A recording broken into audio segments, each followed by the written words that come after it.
I like What's that. I going like on that to my intro. Dominican route family? You like that intro, brother? Yes, yes, yeah. I almost got to start dancing. I was like, Hey, shout out to everybody. Shout out to my entire Dominican route family, man. We're gonna have a great show. We got a special guest in the house. His name is Lou. He has his own YouTube channel, the whole 9 yards. So, brother, let me send a couple shout outs real quick, and I'm gonna have you to introduce yourself. That's cool. okay, absolutely. Cool. Shout out to Quan. What's going on, brother? Shout out to Miss Sharonda. Always good to see you, sister. Ed, shout out to my brother Ed Gray, the Commish Radio Show. Awesome brother in Dallas, Texas. I met a long time ago. Shout out to you, brother. I'll be seeing you soon in the Dominican Republic. Carl, what's going on, family? Always good to see you. Miss Sharonda says, "Hey, Lou." Hey, Sharonda. Yeah, man. So, all right. So, Miss Sharonda introduced me to you, man, and I know it's been a minute. I've been real busy, but I'm so glad to have you on the show. And tell us a little bit about yourself, brother.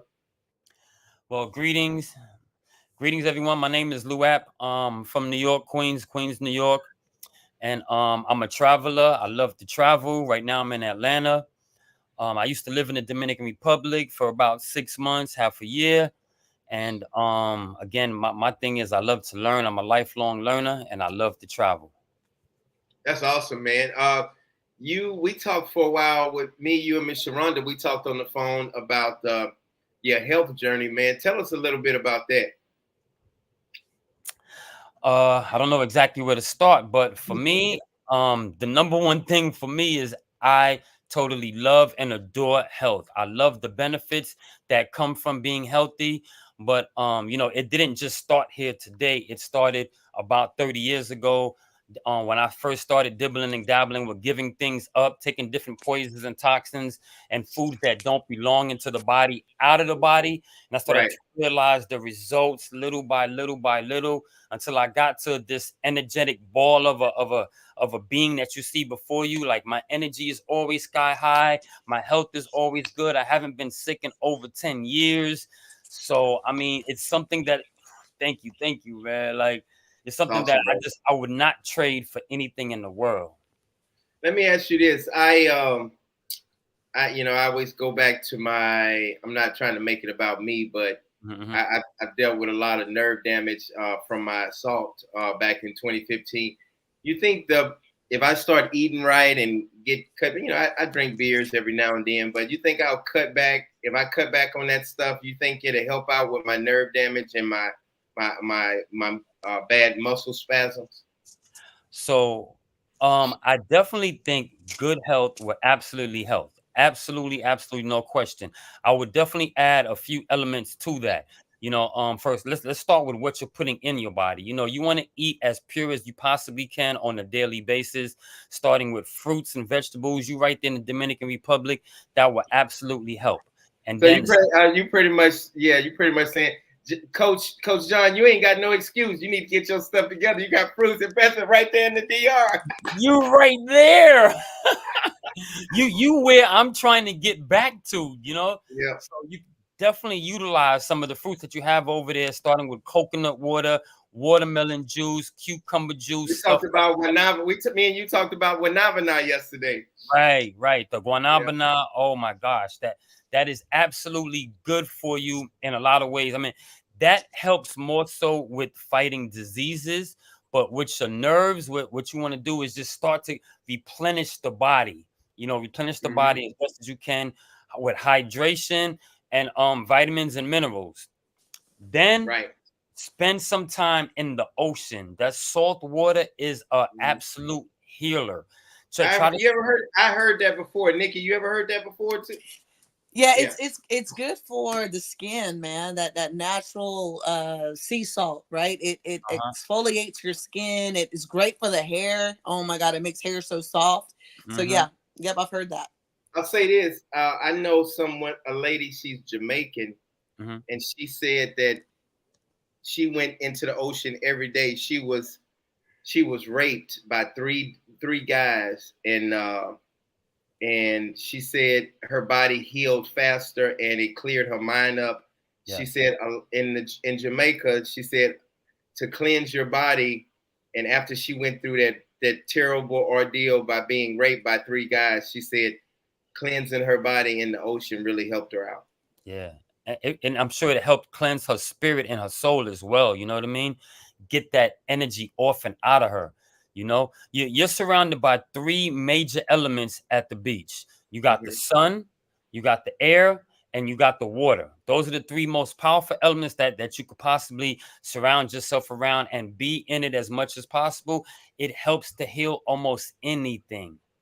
That's awesome, brother. Man, we gonna definitely do. We gonna jump on the topic, but we definitely gonna bring you back on, and we're gonna talk about the healthy part and getting ourselves together, Absolutely. getting me together. I'm gonna speak for myself. I'm sorry, Nikki. I said ourselves like Nikki. You got to get yourself together too. No. Oh no. Listen, I do have to get myself together, and I've been doing some things these past 3 days health wise. Good. I'll talk about that off camera, but yeah, it's good stuff. Good stuff. Good. All right. So let's jump into the topic. So I don't know if you guys. So today's topic is how to avoid credit card fraud and debit card fraud and getting scammed overseas, just in general, just not the Dominican Republic, but in general. Shout out to Pimp Boy. Shout out to Junior. Let's see. John, send the link. I thought I sent you the link, brother. Let me send Junior the link. Junior is somebody that's always on the channel also. I'm going to shoot you the link right now. But I'm going to go ahead and talk about it a little bit. Miss Jones, shout out to you. She said, hey, Nikki. Hey, Coach. Brooklyn, Nomad. Hello, family. What's going on to all the Route family? Shout out to you, brother. Carl. Carl says, very true, brother. Carl is like one of the biggest ones on our Dominican Route family, man. And he'll be really soon. He already has a house here, but engaged. So, all right, credit card fraud. And so my buddy that's a part of the Dominican Route family, his name is anyway, I wanted to say this. You know, one person that's really fat that's not on the channel is Rico. He really needs to focus on losing. Oh, hey, hello, Rico. Oh, you talking about the other Rico? Okay, I know you ain't talking about this Adonis. We was talking about how healthy you was and all of that stuff, man. That's what we was. This is all I need, a shot a day. Keep the doctor away. That's all I need. I was saying nothing but positive stuff right before you got on there about you, bro. Of course. Hey, Junior, how you doing, sir? Oh, and let me just say this. Happy Cinco de Mayo. Yup. Cinco de Mayo to all our Mexican subscribers, if we have any. You know, this is their. It's really weird. It's not even their Independence Day, but you know, we celebrate. You know, we Americans. Any fucking excuse to drink. That's right. Yeah. But it is Cinco de Mayo. So a lot of the Mexican businesses are doing great money. So, you know, I want to mention. Man, Lou, how long did you live before we jump into the topic? How long did you live in the DR? In total, about 6 months. Okay, what area? I was in Santo Domingo, Ay Santo. Awesome, man. That's what's up. That's where Junior lives there, and that's where I live as well. Yeah. So so let's jump into it, man. We had one of our Dominican Route families. He got, I don't know if he got scammed. I don't know what happened, but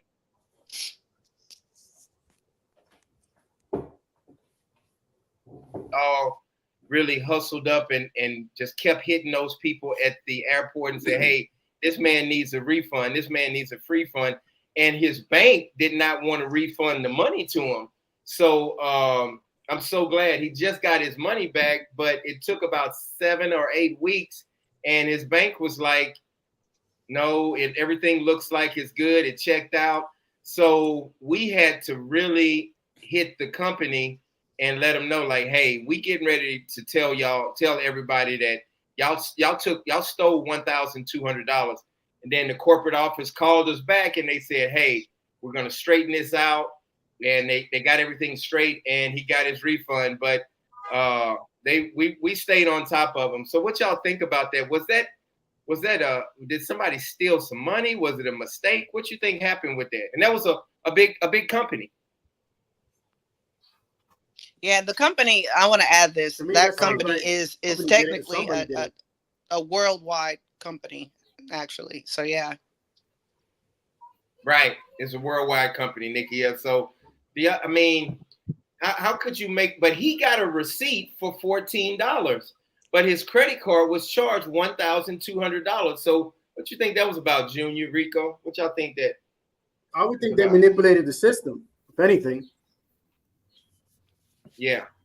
Yeah, it seems like it. But how did they get the money and put the money in their pocket?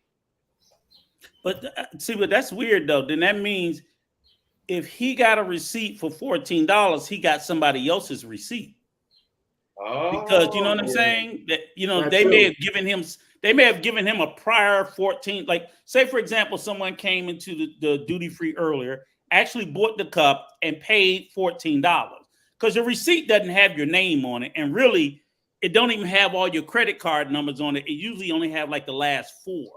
So I guess when you're looking at your receipt, you need to really pay attention to see if that's your credit, the last 4 of your credit card numbers.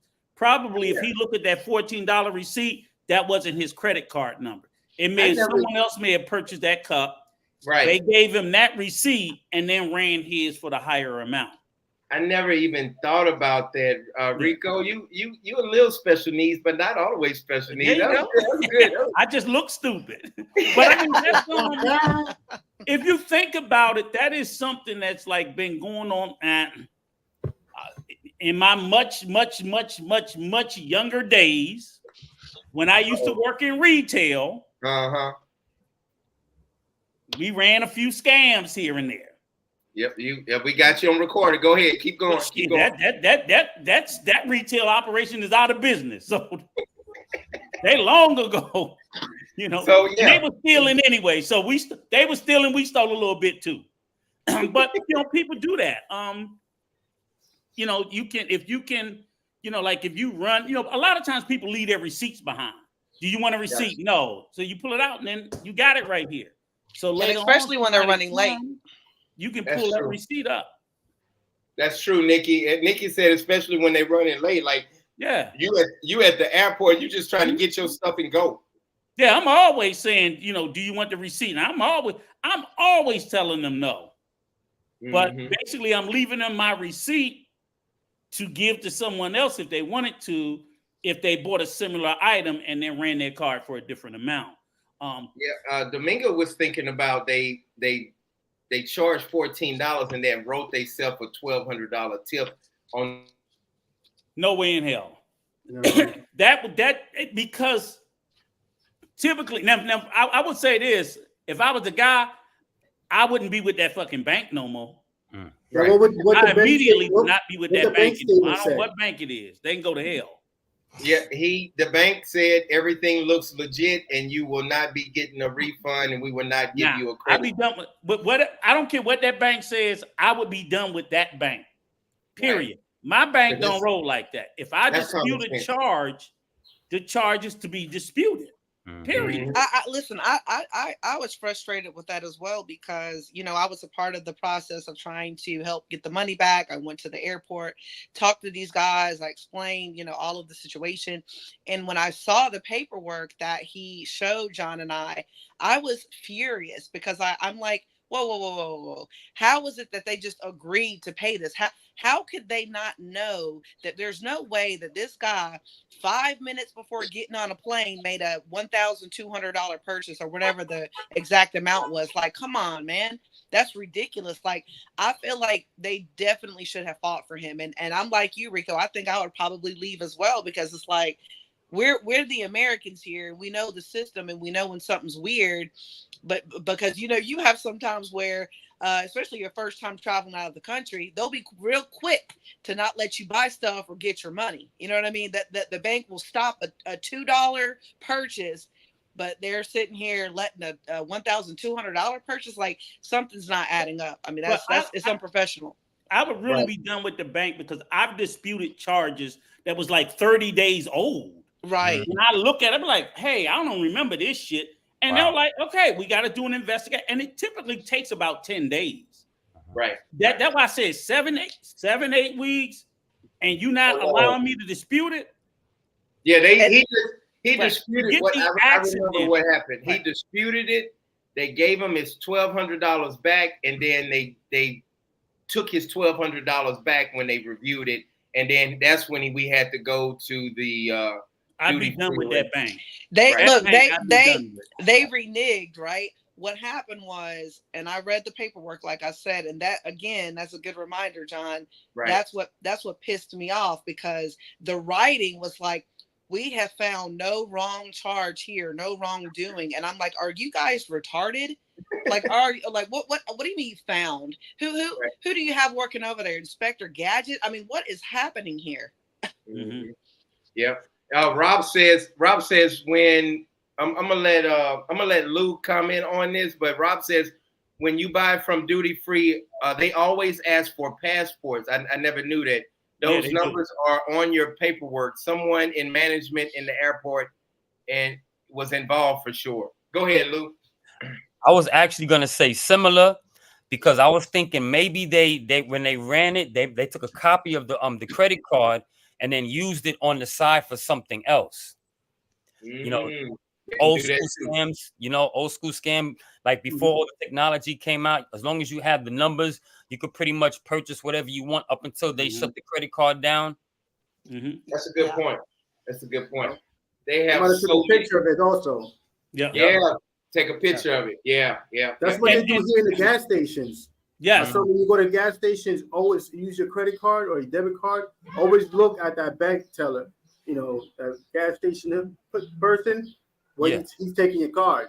And that is a fact. Like, oh, the scanner, I gotta go over there. No, you do that. You do it right in front of my face, where I'm able to see. And if you buy something from duty free and they don't ask you for your passport, be concerned, because they must ask for your passport. And the biggest reason is duty free stuff is tax free. Okay. See, you don't pay taxes on duty free stuff. And a lot of times, like if you stop to buy alcohol before you go to the States, it's 50-50. Sometimes they'll let you take it to the plane. I've been where I was leaving the DR, you pay for it, you give them your airline, and they deliver it to the plane for you. Oh, okay. So it could be either or, but they always require your passport, because you're not paying taxes on the alcohol, because you're taking it out of the country. So you're not purchasing it coming in, you're purchasing it to go out and things like that. So that's one thing. And the thing is, I will tell you also about, because it happened to me a couple of times in the DR. And the thing about it is, it was, I guess they got I don't know how the fuck they got it. You know, they have these scanners where you walk by and they get it out your wallet. Yeah. They actually do. And I'm like, I did not pull my credit card out at all, but then I had charges. And what they do is they can pull the information, magnetic scanners, and they sold it to some criminal organization in Russia. And I saw like this tax charge, and I was like, what the fuck is this? I didn't use TurboTax, blah, blah, blah, blah. And my bank said they'll put across a small charge to see if you save it and notice it. And if you don't, later on, then they start hitting your ass with bigger charges on your account. So you really got to. Haitian government says don't buy from duty free. It's actually more expensive. Go to local liquor stores. Yeah, the duty free is just tax free. That's the biggest thing about it. It's like you don't pay taxes, as opposed to if you go in the country, you pay taxes. But John, what was the outcome then of the case? Sorry. They gave him a refund. The corporate office sent me and Nikki and everybody a letter, and then we sent it to him. And then they said your money will be in your account in the next week or two, and it was. But it took 7-8 weeks for him to get his money back. Yep. Yeah. But they apologized. They said they accidentally hit the wrong button and took the money out. That's more than one button. Exactly. That was a couple of buttons. Yeah, Couple of extra digits. That's a fucking lie. Yeah, that's a It lot is of a lie because no matter how you try to flip it, it doesn't make any sense. Like you know that very rarely are you typing in that many digits when you're charging somebody. You're not even typing in 4 digits. You understand? Yep. It's typically. And I want to say, family, check your receipt, but apparently he did. So I can't blame him for it because he checked his receipt, and the receipt he was given was the right amount. Now ask him if he go back and look at that receipt, see if the credit card numbers on that receipt, and because I don't usually look at it. Oh, Nikki said. Remember, Nikki? He said he had his receipt. He was walking to the airplane, and he was getting ready to get on his plane, and he checked his bank account, and it said negative $1,200. And right. But what I'm saying is he but the receipt was only for $14, right? That's right. That's right. But what I'm saying is, if he still has that receipt, tell him look at the numbers that was charged, the credit card number. I bet you it doesn't match up with his account. They gave him an old receipt. I don't think on that receipt that information was on there, and that was part of what the confusion was. That receipt was missing so much information, and I know that was one of the issues that the bank had with it, because they're like, this isn't even making any sense. This receipt does not show enough proof of what happened. I mean, none of this makes sense. All your receipts is supposed to have what they'll have, like, your credit card number is like 16 numbers. They will X out the first 12 and only the last 4 shows. Right. So X, and then the last 4 of your credit card numbers is what print. If that doesn't match up with his credit card on that receipt, they gave his ass an old receipt. They gave him somebody else's and then took his information and then ran it. And remember, Nikki, the receipt they gave him, it was torn in half. It was a little piece of receipt. Oh, right. Yeah. So I would say this going forward. Yeah. Make sure you check your receipt, obviously, and then make sure it has the last 4 digits. It should always have your credit card, the card that you use. It should always have it. Pull that shit up, look at your credit card, and make sure that receipt has to. Now there's one other way they can still get your ass. They could run it twice. Right. So I'm not saying this. I want us to do the best we can, but hopefully you watching them and you see them only run it once. I'm just trying to think of whatever, but of course they could like swipe it for 14 and then swipe it for 12, and then if you're not looking, like say at a restaurant or somewhere where they take your card and then come back with it, where you don't see, where it's outside of your physical custody. Yeah. If it's in your physical custody, watch their ass, swipe it one time, and you just really have to, because they be getting our asses. I'm sorry. But look, here's another suggestion. This is what I do. Like, I've never had any credit card fraud go on while I was abroad or nothing like that. But every time I go to the Dominican Republic, I only use my Cash App card, and I usually keep less than $100 on it. So when the $100 goes down, I just put another 100 and go back and put another 100. So like that, I never even thought of any credit card situations because I always do it like that, and I never have no problem. So, maybe that could be an idea for some people. Hey, that's a great idea. That's a great idea. Now, I'll tell you first and foremost, for the most part, take fucking cash. Yep. Yeah. Well, that's the safest of the safest, but sometimes it can't be helped. So I'm not piling on to anybody. Sometimes it can't be helped, but let me add to that. I realized that at one point I was being charged about $200 per month in fees for taking money out of the ATM, and I have Wells Fargo. I did not realize that every time I was taking any amount of money out, that Wells Fargo was charging me $5, and then the ATM was charging me 300 pesos, which is technically $5 and some change. So every time throughout the week, $10. I'm going, because sometimes I was going 2 and 3 times a day if I didn't take out enough money. So when you're saying take out the cash, there are two things that I'm going to do going forward. I am absolutely getting an account in the DR because I'm tired of paying any kind of a fee when I take it out. Mhm. That's one. The second thing I'm doing is on my way there, I'm going to have cash on me, like you said, because if I need to take from an ATM, it's going to be my personal ATM. And that's, I'll leave that money at my place locked up. And that's just going to be that. I like that, Nikki. That's a good point. Lou and Nikki, y'all gave two good points. Hey, Carl. Hey, man, how you doing, brother? Good to see you. Happy Cinco de Mayo, Carl. Hey, good. With your black Mexican ass. All right, yeah, man. Yeah. With your black Mexican on. I like it. Yeah. Hey, looking good, man. Looking good, brother. Don't be hating. Don't be hating.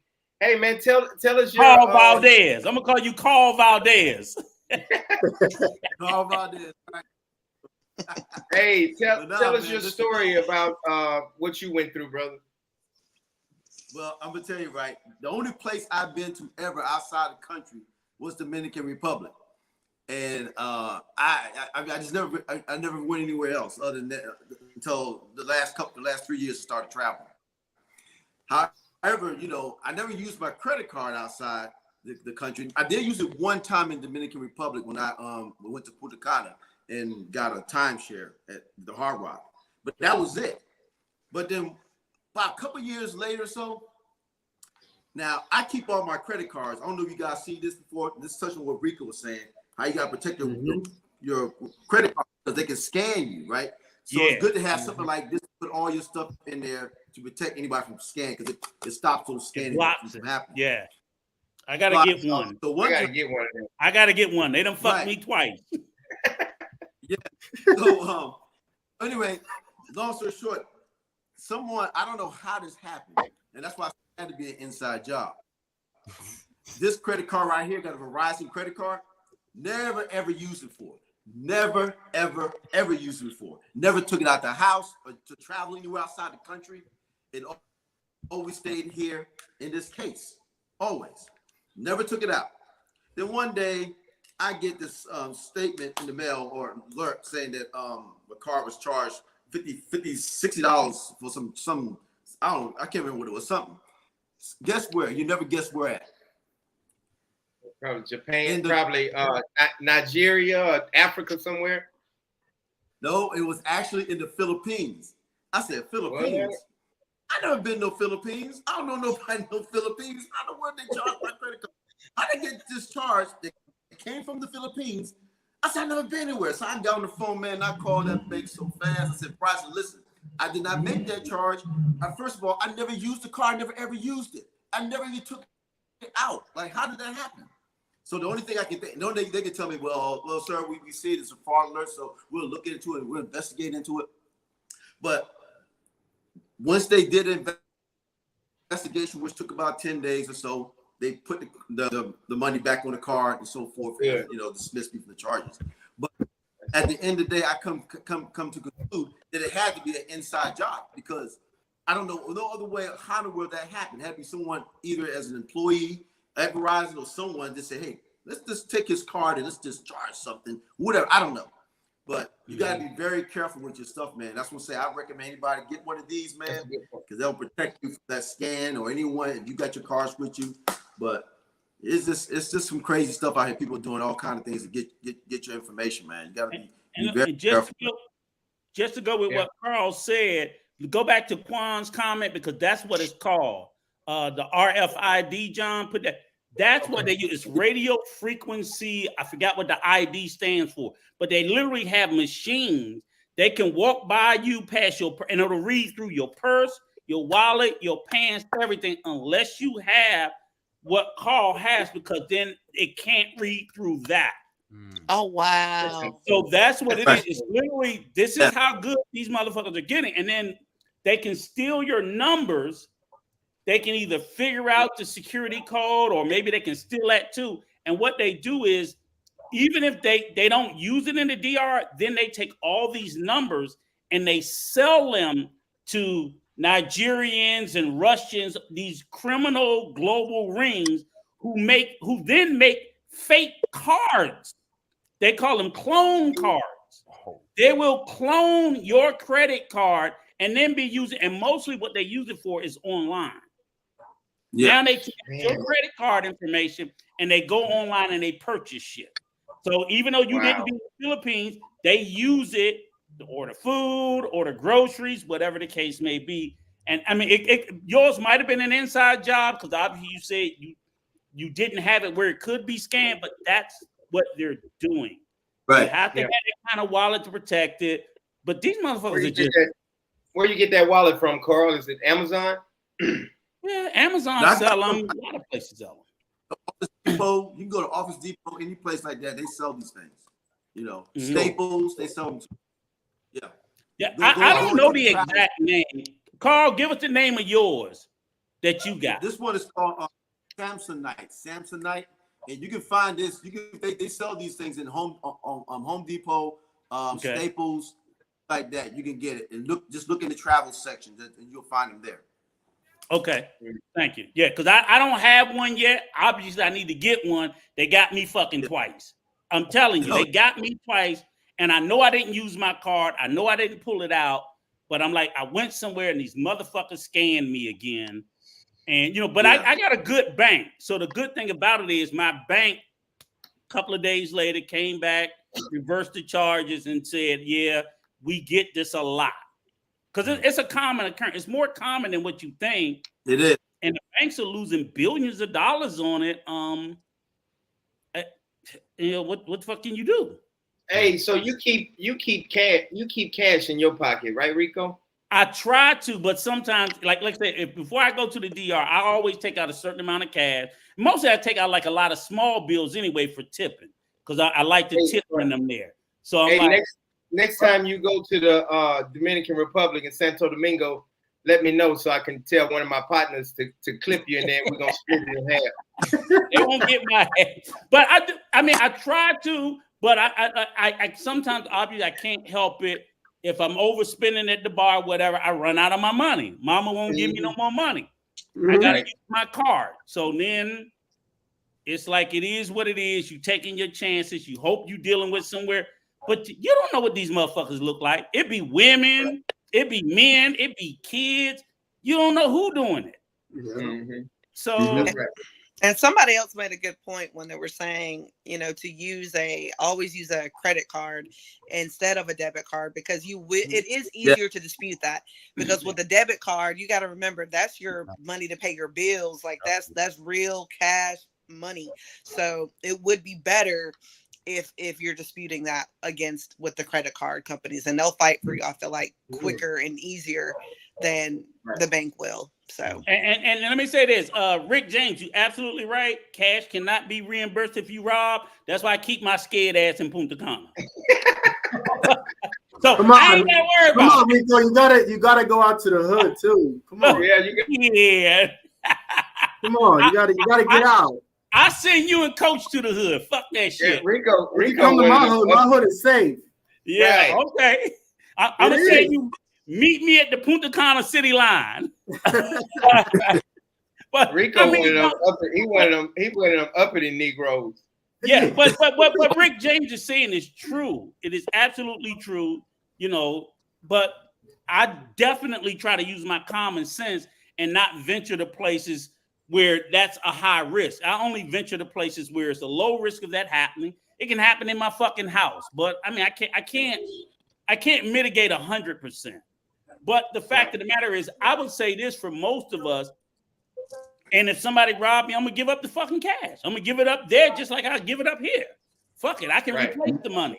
But my thing is, it's for me in this situation. I think back on it. It starts with your banking institution. Make sure you bank with a good bank because most banks will take your side at a minimum because they know when you go overseas. Like I had to put even to use my card, I had to put an international travel notice. They ask me when I'm going, what's my dates of travel, what country am I going to? So if my card gets you, if I say the DR and my card comes up somewhere else, they refuse to charge. It only should be used where I said I'm at. Right. And if I run into any problem when I call my bank because of the account I got, They automatically like, okay, Mr. Young, we're gonna freeze your card. We're gonna dispute a new card to be going out immediately. They do all those things. So if you don't have a bank in America, and most of them do it, that's not doing that as a minimum, get rid of that fucking bank. Get rid of that bank. We got 1,000 fucking banks in America. Go to the next one. Bank of America, Wells Fargo. Too many banks to stay with one. Because I really feel bad about the guy that was left in this situation. I don't know what bank it was, but I know I would be. I'm mad at the bank, and I don't even know who the fuck it is. Right. Wasn't it like a Navy something? It was a credit union. Yeah. See, they should have took his side and said, hey, we're going to, as long as he was just, because unless they can prove that you were scamming, and it's like, who the fuck gonna try to charge something and scam the bank? I'm not going to jail for bank fraud. That's bank fraud. Mm-mm. Who the fuck gonna do that? Right. Another precaution we take too. Another precaution we can take too on the credit cards, particularly your debit cards. If you got online banking, you can also lock your credit card too. Mm-hmm. All you gotta do is online and just lock it. That way nobody can't use it or do anything with it. Some of them you can lock. Some of them I know some. I don't know how to do it. You can lock it, unlock it, and use it, and lock it right back. Here in DR too, my credit card, I can lock it right from the app. The app. Yeah, yep. you can. The app. Mm-hmm. I'm going in the stores, unlock, use the motherfucker, and lock it again. Yeah. So get one of those. Right. These are just some ideas. Yeah, they didn't have that back in 1940 when you was born, Rico. But I know about it now. Fuck you. No, but I heard about it. So, but I mean, that's a good, it's a good thing, because I mean, nobody wants to be, and you out of your money. And when he said 7-8 weeks, I was like, yeah, it's a pain in the butt. Whoa, yeah, that's crazy. And then the crazy part about it, he said they gave him his money. You went out. And then took it back. Right. I think his power went out. Oh, okay. Yeah, Hey, so what's some hey Carl, thank you so much for that pointers. But what's some other good pointers that we could do to make sure when when we come here to not make sure we don't have any credit card fraud? I think it's one thing we all said without saying it, and I'm gonna say it again. Try to minimize your credit card usage. So I'm not saying just don't be fucking going store to store. It's like, okay, minimize your credit card usage. And only use one. Yes, that's another great point. That's a good point, Lou. That's an excellent point. Use the same one because we're talking about mitigating risk. Yep. Perfect. You got enough cash for the whole time you're here. That's right. You calculate, let's say I'm spending 1,000 pesos a day. Let me take out for the whole week, and that's it. That's what you're going to spend. Yep. Hey, so everybody travels different, but the bottom line is when we travel, we're at risk. Mm-hmm. We're looking at walking targets. Very. So, and if it happens to you, you are the victim. You don't need to feel ashamed or bad because I don't care what all these precautions we're talking about. They still can get your ass. They good. Yeah. These motherfuckers is good. They're good. They can get very good. Yeah, but these are things you can do to minimize your risk and increase your chances of fuck trying to catch them. Ain't gonna be no catching them justice. Fuck that. But getting your losses back. So that's the way I look at it. Okay, PNC, who I bank with, or Wells Fargo, you motherfuckers got billions of dollars. Y'all take the loss. I can't afford it. Give me my fucking money back. Right. Hey, Rob says they even have a bag. I'm trying to click on it. So they have a. Why is it not working? I don't know. But you're right. There it is. Rob says you also get a Faraday bag. Yeah, to protect your cards. I don't know what that is. You ever heard of that? Yeah, it's another one of those bags that prevent them scanners from penetrating. Oh, so just a big bag. It's like the wallet, but instead of the wallet, it's the whole bag.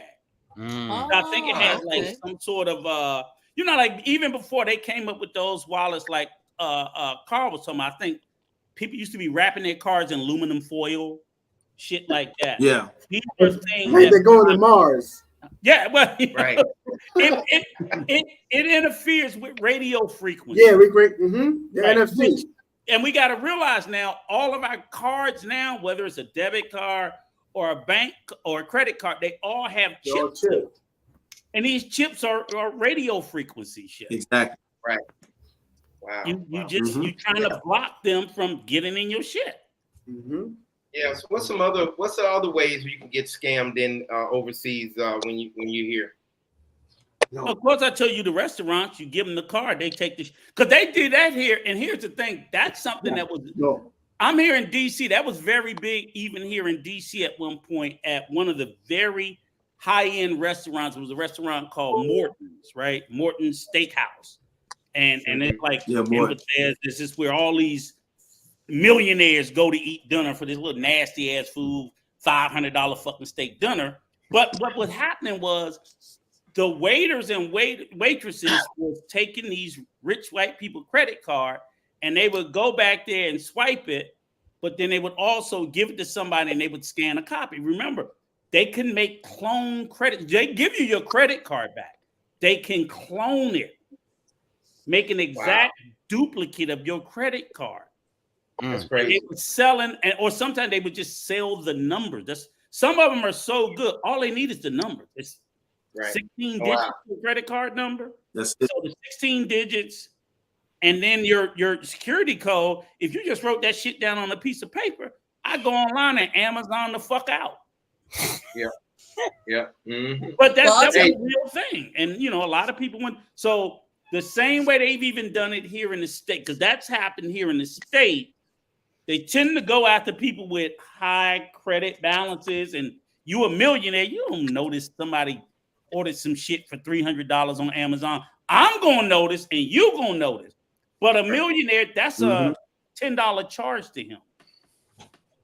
They hit these types of card holders, travelers, and you know who they are based on where they're at. If they're at a Ruth Chris or a Morton's or one of these high-end restaurants, these motherfuckers got money.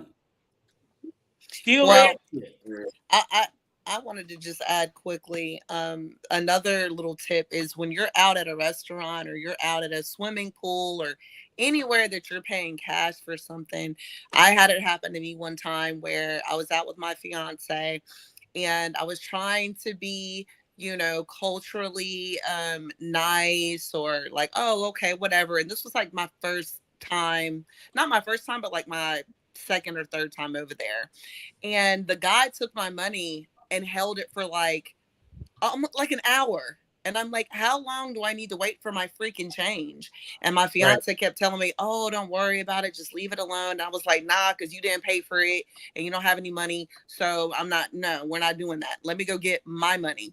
Okay. So I went and I took myself right on over there and I said, hey, buddy, can I get my change? Like, what's the problem? An hour? So I said that to say this. Don't try to be sweet. Get your freaking money because they don't care. They'll keep your money.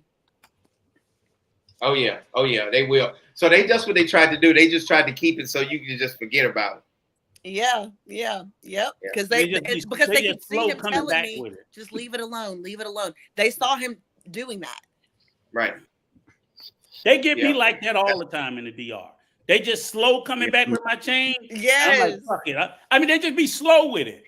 I'll be like, all right, fuck it, let's go. They do like that all the time. They do it on purpose, you think, Rico? I know they do. They do. And I realize in this way, right? So when you hear people in the travel community always crying about foreigners overspending, over tipping, I'm that guy. I'm the guy that over tips because I don't give a fuck. I don't see in the USA we have a 20%. I just I just came from El Salvador, yelling and screaming at my wife and her family. They're like, Rico, it's 10% on the check. I don't give a fuck. Give them another 10. Great video, by the way. I love that part. Yeah, so it's like it frustrates me because I'm literally telling them, I don't believe that if I tip 20% here and I'm conditioned to that, that when I go somewhere else, I should be any different. Yep. Right. I agree. just don't. Especially when the service is good. My thing, I don't I've give had a people shitty. that- I tip 20% for shitty service in America because it's America, and if you don't, you got to fight a motherfucker.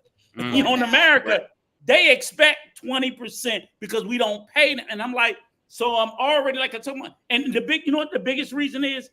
I was a tip server before. Yep. And I will never forget that shit. And I tell my wife, I had 5 kids, and I worked a full-time job and went and waited tables at night. And I would sit down at 1 o'clock, 2 o'clock in the morning. And when I would sit on that bar stool, my legs wouldn't stop convulsing from me walking and running so motherfucking much, aching and hurting. And I said, I will never, ever do that shit again. So it's seared in my soul. I can understand 20%. That. So well, I could save money in the DR, but I'm like, I don't care. Let me ask you this then, Rico, because this is what happened to me about 2 weeks ago. I went to this place, and I'm like you. I love to overtip, especially if I have it to do it. But I went to this place, and I ordered mofongo. No, it was not mofongo. It was chicharrón. No, not chicharrón. What's the mashed?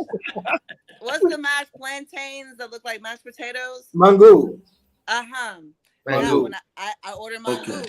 And if you guys have ever had mango, you know it's delicious when it's hot and mushy and like all like that. But cold, you can't eat that cold with your cebolla on top and the thing. This lady brought me a cold plate of mango. Wow. And I said to her, y'all can't warm it up. And my fried egg was cold too. I said, y'all don't even have a microondas. No. You don't have a microwave. No tip for me. I'm sorry. Yo, it was a problem, bro. She came back with an attitude like, nah, I can't. And I was like, oh, cool. In my mind, I'm like, no tip for you, bro. Then it was a problem when I ordered water. It was a problem when I asked for a to-go plate. Then she came, boxed up the cold food, and took it behind the bar. I'm like, what are you doing? Right. So now I'll say no this. Tip. It didn't happen. I'll say this. Hearing your story, I understand. But I do. I really do. Now, I do complain about my service, and I send shit back to the kitchen or management, whatever. Not frequently, but if I get bad service, I'm gonna bring it to somebody's attention. But I will also say, in my 59 years on this earth, I've never had service so egregious that I couldn't tip. I've never had it that bad. You know, but I'm not a very demanding patron when I go into a restaurant. Neither am I. I know, but I'm sitting there saying, but then I also, as John say, my bougie ass, I ain't going to a whole lot of places where that's going to be a high propensity of that happening because they charge more. Oh. So in places that charge more for you to eat, the service tends to be better. Now, if I go to a $2 place, okay, I'm going to get $2 service and then I'm going to feel a certain kind of way. And since I don't even want to feel a certain kind of way, I'm not fucking going there. I'm just not. So that's all I'm saying. But I wouldn't tip disrespect. So if you're going to bring me cold food, and I'm not going to tip disrespect. I just don't go to places generally where they just, and I'm not saying really high end. It's just like, okay, you motherfuckers charge. So I want good service as soon as I come in. And if I walk into a place and I'm there more than a couple of minutes and they haven't brought me something to drink, then I leave. Yeah. I just get up and look at the wife, come on, let's go. But if you bring me drinks while you're waiting to take my order, okay, I'm good. Just give me my first gin and tonic, I'm good. I mean, it was for me the first time that I had ever had someone be that blatantly disrespectful. I mean, normally when I eat there, whether I'm eating on the street or whether I'm eating in a nice restaurant, is genuinely and generally great service. So I just was so put back by her behavior and I just could not believe it. And I mean, even me asking for a fork, I'm like, well, can I at least have a fork to eat my cold food? Like, this is crazy. And again, I was met with attitude. I'm like, you know what? Nah, just box mine up. I'll warm it up when I get to the house because I'm not going to deal with this. Now, let me say this, and everybody pick on me about it, but I don't eat street food at all. In any I don't blame you. I don't eat it in the U.S. either because I just don't trust real quick before we get back on topic, Lou, do you eat street food? Mm-mm. Not at all. Got your ass. That's why you fat. I mean, That's why because you fat. there's several reasons for that, but outside of health, tell me. when you get food from somebody, a major ingredient to the food is, did they cook it with love, or did they cook it with all the anxieties that they're going through from the stress of their day? That transpires into the food. And that alters the taste, that alters how it affects the body and stuff like that. So that's one reason why I don't like to eat from people who I don't know, or if I don't know what kind of day you're having. Right. That's one. Let me give you the real truth as to why I don't. It's hygiene. That's another. And the reason why, I'll be honest with you, I was like in my 20s. And I was working federal government downtown DC. And the meal I used to eat, I'm talking about, I ate this shit for close to 10 years for lunch every day. We would, lunchtime, let's go down to the hot dog truck and get a half smoke or a hot dog. It would be like $2. Dirty water hot dog. A soda, some potato chips, and a fucking half smoke or a hot dog. Put some ketchup and mustard and some relish and all that shit on it, right? I mean, for almost 10 years, I ate this shit for lunch. And a guy opened my mind and said, they in that motherfucker all day, and they don't have a bathroom or a sink. Right. Yeah. That's true. Ain't no bathroom. And they can't wash your hands.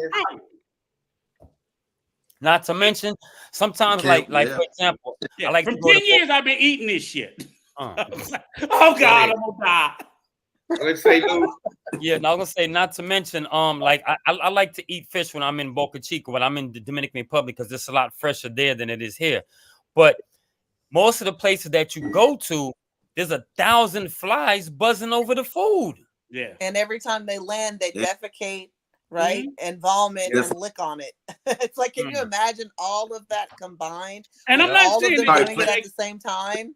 And I'll say the more modern, I'll end it at this: the more modern food trucks are better. So I'm not knocking them, but I'm just sitting there saying it scarred my mental at that point. It really did, to the point where like I am terrified of eating street food. Every time I pass by my place, now I'm gonna be like, dang, what Lou said and what Nikki said, and you ask him, where do you go to the bathroom? And if the motherfucker pull up a bucket, because it's inside because those hot dog stands is a little cart. I got your point, Rico. All right, that's enough. That's enough. Big as a phone booth. Where the fuck you go in the bathroom at? Rico, that's why in New York we call them dirty water hot dogs. That's why you can't find New York hot dogs nowhere else. Thank you.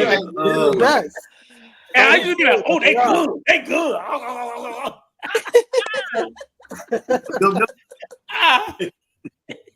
Finger licking good. I used to love them. So back to the topic. Okay, so what's some other things that we can really focus on to tell people when they come here? Hey, let me ask you this, Lou. Have you ever been to another country besides the Dominican Republic? Absolutely. Altogether, I've been to 8 countries. So I've been to Belize, Canada, Haiti, Colombia, Panama, Jamaica, Bahamas. Awesome, brother. Awesome. So they have that same issue everywhere, probably, because they got crooks everywhere. I mean, of course. Or you think it's worse in the Dominican Republic? I'll be honest with you, bro. Out of all the places that I've gone to, I've never been swindled anywhere else but in the Dominican Republic. Gotcha. Yeah. And I'm not saying that to knock the Dominican Republic, because I really like it. I actually was living there. I spent the most time there than any other country. But it's just, I don't know. They're a lot of them, it's the mentality and it's the desperation. You know what I mean? And then they see it's like when you're a shorty, you on the block, you see the older guys on the block doing what they do, they making money. So you kind of like look up to them. You like, man, how can I possibly get anything from them? And that's a similar mindset to probably what a lot of Dominicans have when they see gringos. They be like, ooh, money. How can I possibly get some of it? What other countries you said you've been to, Lou? I've been to Jamaica, Panama, Belize, Colombia, Canada, and Haiti, and the Bahamas. All right.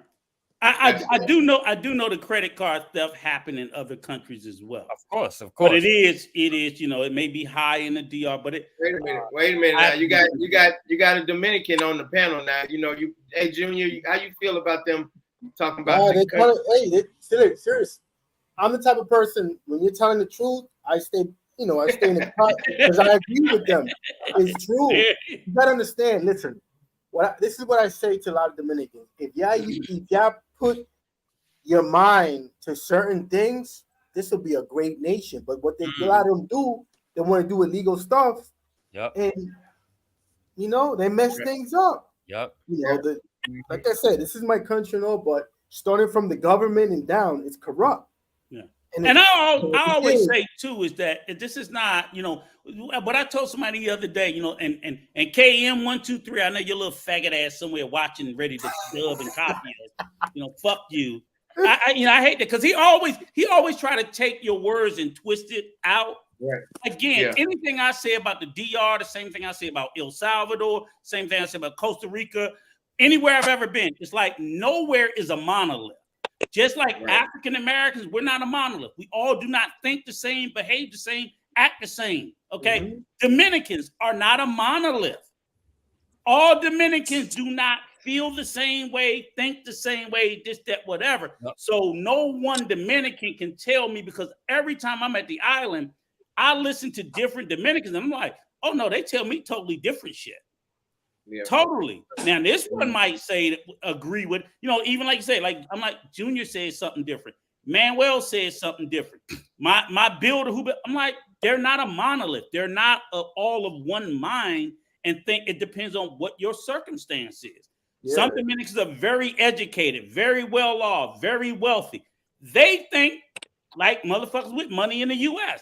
I always tell people with money don't have the same problems as people without money. Right. So people without money be bitching about shit. People with money be like, I don't know what the fuck they talking about. Yeah, man, that's true. That's true. Wow. Yeah, they got a good point, Rico. I believe it happens more in the DR too, and in the poor countries just in general. Like I believe it happens, especially in the tourist areas. Like probably Colombia probably gets it pretty bad, and Philippines get it a lot. It's big in the Philippines. It's big in Thailand. Yeah, I mean it's any area that has poverty. That's going to be the case, like you said. Anywhere in the world, in any sector of the world that has poverty, that is going to be the mindset of how do we survive. It's not a thriving mindset. It's survival. So it's like, listen, I'm gonna do what I gotta do to try to get this thing, and then do it again tomorrow. Survival of the fittest. That's what it is. Yeah. Well, because what I always tell people is again, poor people think short term. That's right. They don't think long term. They think short term. So what you're saying is very true, Junior. But it's hard to convince poor people who just trying to get enough to eat to think about in the long term. They're like, fuck this shit. I'm trying to get it now. And that's why it's hard to break that cycle, because it's really a cycle of poverty. And it's not a Dominican issue. It's poor people in Colombia, Brazil. Everywhere where there are poor people, they fall into criminality because their mindset is short thinking, because they wake up and the weight of the world is on their shoulders. How am I going to keep a roof over my head? How am I going to feed my children? How am I going to feed myself? All that. People with money in those countries don't think short term. They think long. They have the luxury to think long term. Poor people, that's just not a luxury that they have. So I definitely agree with it. I wish they would, but it's like at the same time, I'm like, God damn it, I kind of understand. I wish they would change, but the only way it will change is the government. So if you went like Lou said, he was in Haiti. They scamming like a motherfucker in Haiti. But look at what's going on there. Yeah. Right. I mean, my They're God. 10 times worse than the DR in Haiti. And it's Oh my again, God. just But I like DR in understand Haiti, why. it's the government. It starts from the top. Yes. If you as a government are not looking out for your people, Mhm. forget it. They're gonna look out for themselves. Yes. Mhm. So I'm not mad at the Haitian people for scamming. I mean, I don't want you to fucking scam me, but I'm like, how can I get mad at you if you're just trying to survive? Yeah. Yeah. Yeah. Haitian I mean, government said, Yes. it's Yeah. the thing is, it's all about what they grew up seeing. Like if they never saw their grandparents make it or their parents make it, and then it's the old school mentality of I ain't never had nothing and you ain't gonna never have nothing. So get out there, make your little $2 and be content with that. You know what I mean? And it takes the only way that those type of people will come out of that is if they somehow luck up, bump into someone that says, I believe in you. Let me show you how I did it. And I want you to see that it is true and it's possible for you. Then it's just not going to happen. People don't believe, especially people who have a poverty mindset. They don't believe something that they've never seen and they don't believe it until they see it, you know? So without mentorship, and like you said, you know, starting from the very top, it trickles down. It's just that same old thing. It's just going to continue to happen. that's a good point because you got people. How you say Pakistanian? Pakistani. Mhm. Yeah, Pakistani people. They are doctors, and then you got the Pakistani people you see on YouTube that doing credit card scams and fraud and stuff like that. So it depends on where you come from, and like Junior said, it's your mindset, and Nikki said it's your mindset. It's almost every country. It's a poverty mindset. And the only thing is in the West, I will say that Western nations, because the government, like it's not like the government in America really gives a fuck about poor Americans, but they care enough to lift you. They say, look, we're not gonna make you not poor, but we're gonna lift you up enough that you don't have to do that. But That's also, we're gonna lift you up enough to where we ain't got to be scared that all y'all gonna come together because it's way more poor people that can come together and tear this whole place up. That'll never. Even if we get a whole bunch of money. Hold on. No, let me finish, Rico. Even if we do get a whole bunch of money, we everybody gonna buy Cadillac Escalades, and then everybody gonna be. Man, there you go, that poverty mindset. No, I'm saying that's what they will do. Anybody gonna do that dumb shit. Wait. No. I think you misunderstood what I said. Yeah, go ahead, Nick. Okay, tell me what you said. You totally. Oh, sorry. What I'm saying. Okay, look at it like this. If they were only, let's talk about welfare and things like that. Let's say they only gave these people $10 worth of food per month. That would not hold these people off, and I'm talking millions of people, right? It would not hold them back from going out and taking from everybody else who has, because they're like, we don't have enough.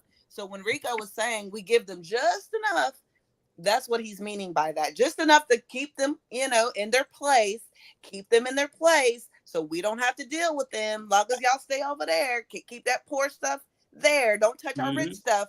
That is what's happening there. I misunderstood you. Sorry, Nikki. So yeah, y'all was like, what? So what the government does, we'll give the masses some help. Okay, so they have housing help, they have food help. That's what the SNAP program is. Is basically we making sure that they don't starve. Yep. We're gonna give them that. We're gonna give them housing help, and we're gonna give them health care. These are basic human rights things. That's right. That's all it is. It ain't enough for you to get rich or fat and you ain't living off the tit, but you just ain't gonna starve to death. Now, to other countries, it looks wonderful because those countries don't even provide that. That's right. That's the difference. No, that's good, Rico. Let me read this comment because y'all believe this? Tandem says it really bothers me that the most Dominicans young people don't speak English, but all the other Caribbean countries speak a decent amount of English. Is that true? Can I go first? Can I go first? Go ahead, Nikki.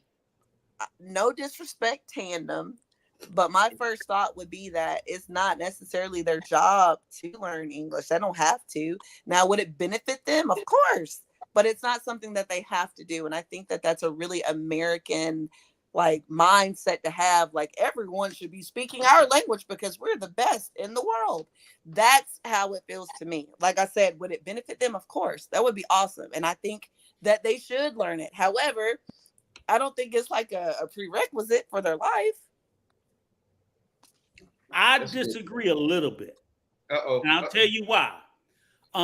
There's some truth to what he said, because if you look at the rest of the Caribbean, so with the exception of maybe Cuba, which I think they are heavy, still Spanish-speaking population, but all the other Caribbean countries, they do speak English predominantly. I'm not disputing that. They definitely right. do. I know. I'm not saying you're disputing it. I'm just trying to like give a little back history.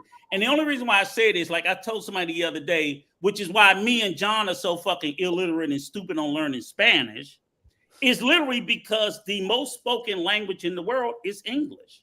Right. Number one, spoken all over the world, globally. Spanish is number two. Spanish is the second most spoken language in the world. However, English outstrips, Spanish, and it's a power thing. It's a power structure thing. Now, do I think it's required to learn to speak English in the DR? Absolutely not. But would the young people have a better, first of all, I think, everyone would have an advantage, not just the young people. Everybody would have an advantage. So you look at even Asian countries, like if you look at a lot of Asian countries, they push English. They push English along with, like in Japan, pretty much most of everybody in Japan speak Japanese and English. Junior and I went.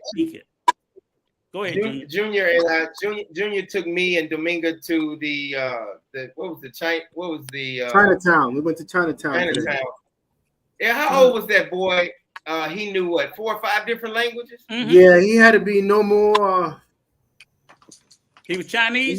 No more than 10 years old. He was Chino? Junior, was he Chino? He wasn't Chino. No. He wasn't Chino? No. He was Korean. Was it? Okay, that's Chino. You know y'all call all of them Chino. He was from another Asian country, but he wasn't Chino. Okay, but you know y'all call all of them Chino. No, I don't. I know the difference. I know you don't, but the rest, come on, Junior, see, you tricked me. Listen, you tricked me.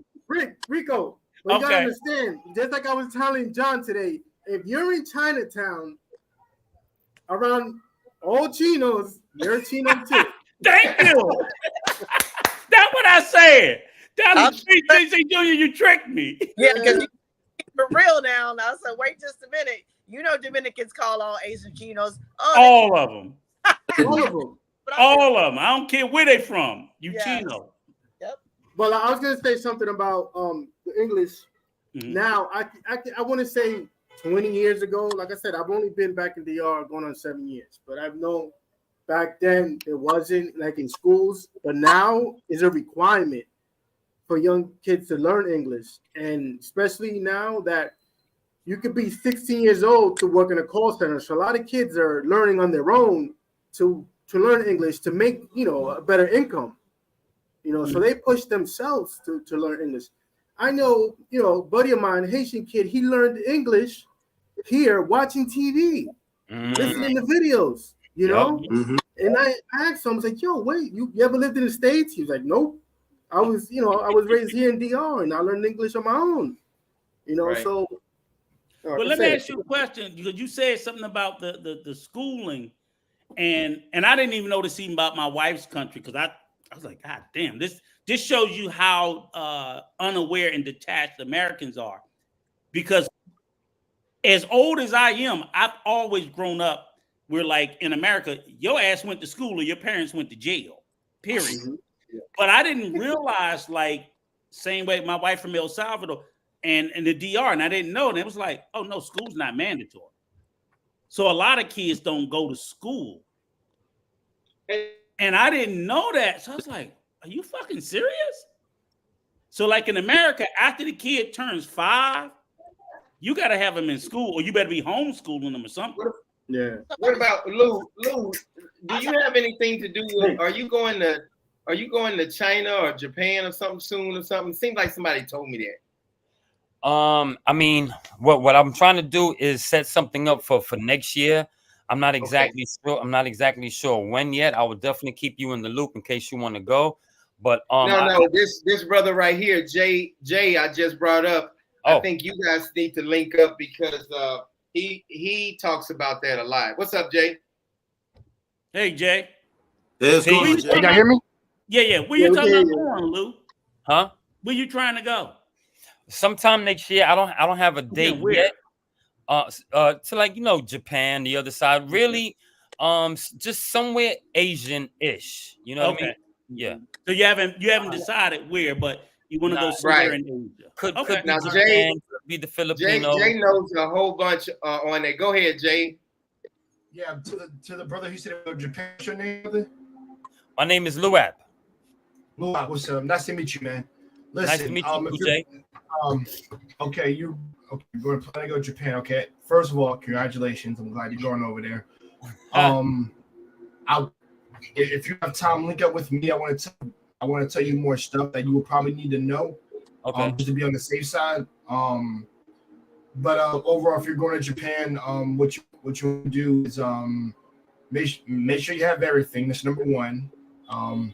Number two, when you it's best to plan your booking and things like that early. I mean, be on top of that. Don't. Right. I tell everybody because some people just kind of walk in, frivolously and just like I can just purchase a place, and no. Sometimes, trust me, you'll be letting somebody walk in the next day to clock in, and you probably have to pay an extra day. Right. So, right. Okay. So the thing is, you want to take care of your booking first, brother. Like literally, be on top of it. I even have brothers who are going to one cat who just came back from Japan recently. He told me one thing you'll want to do is just keep a mindful eye on that. Like like I said, because there's actually a link I can send you to. The Instagram is actually linked to the hotel where you can actually for people who travel to Japan. Okay. And it's legit. My friends have used it like 5 times, so I know it's legit. And he's gone down and back quite fine. They'll let you know. I mean, they would tell you like what's available. You'll get a discount on some of the things that you whatever hotel you go to, and also if you're planning, how long are you planning on staying? I should have said that before. Like anywhere from like 1 to 3 weeks. 1 to 3 weeks. Yeah.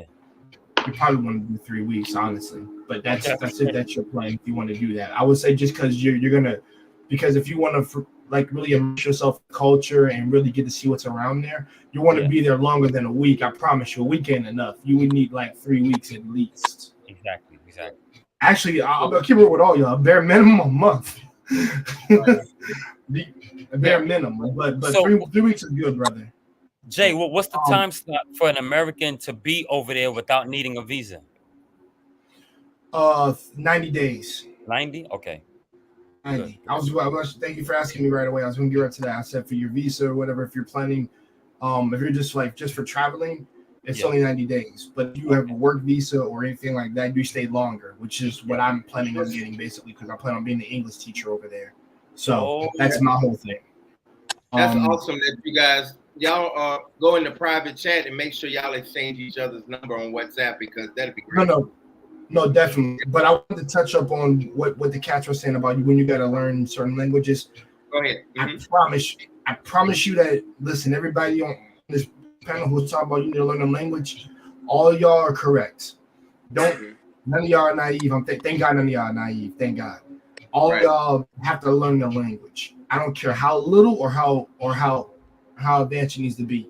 You need to be able to at least learn a few key phrases and be able to understand what's being said back to you. If you can't understand what's coming back to you, you're just going to be like, well, whatever.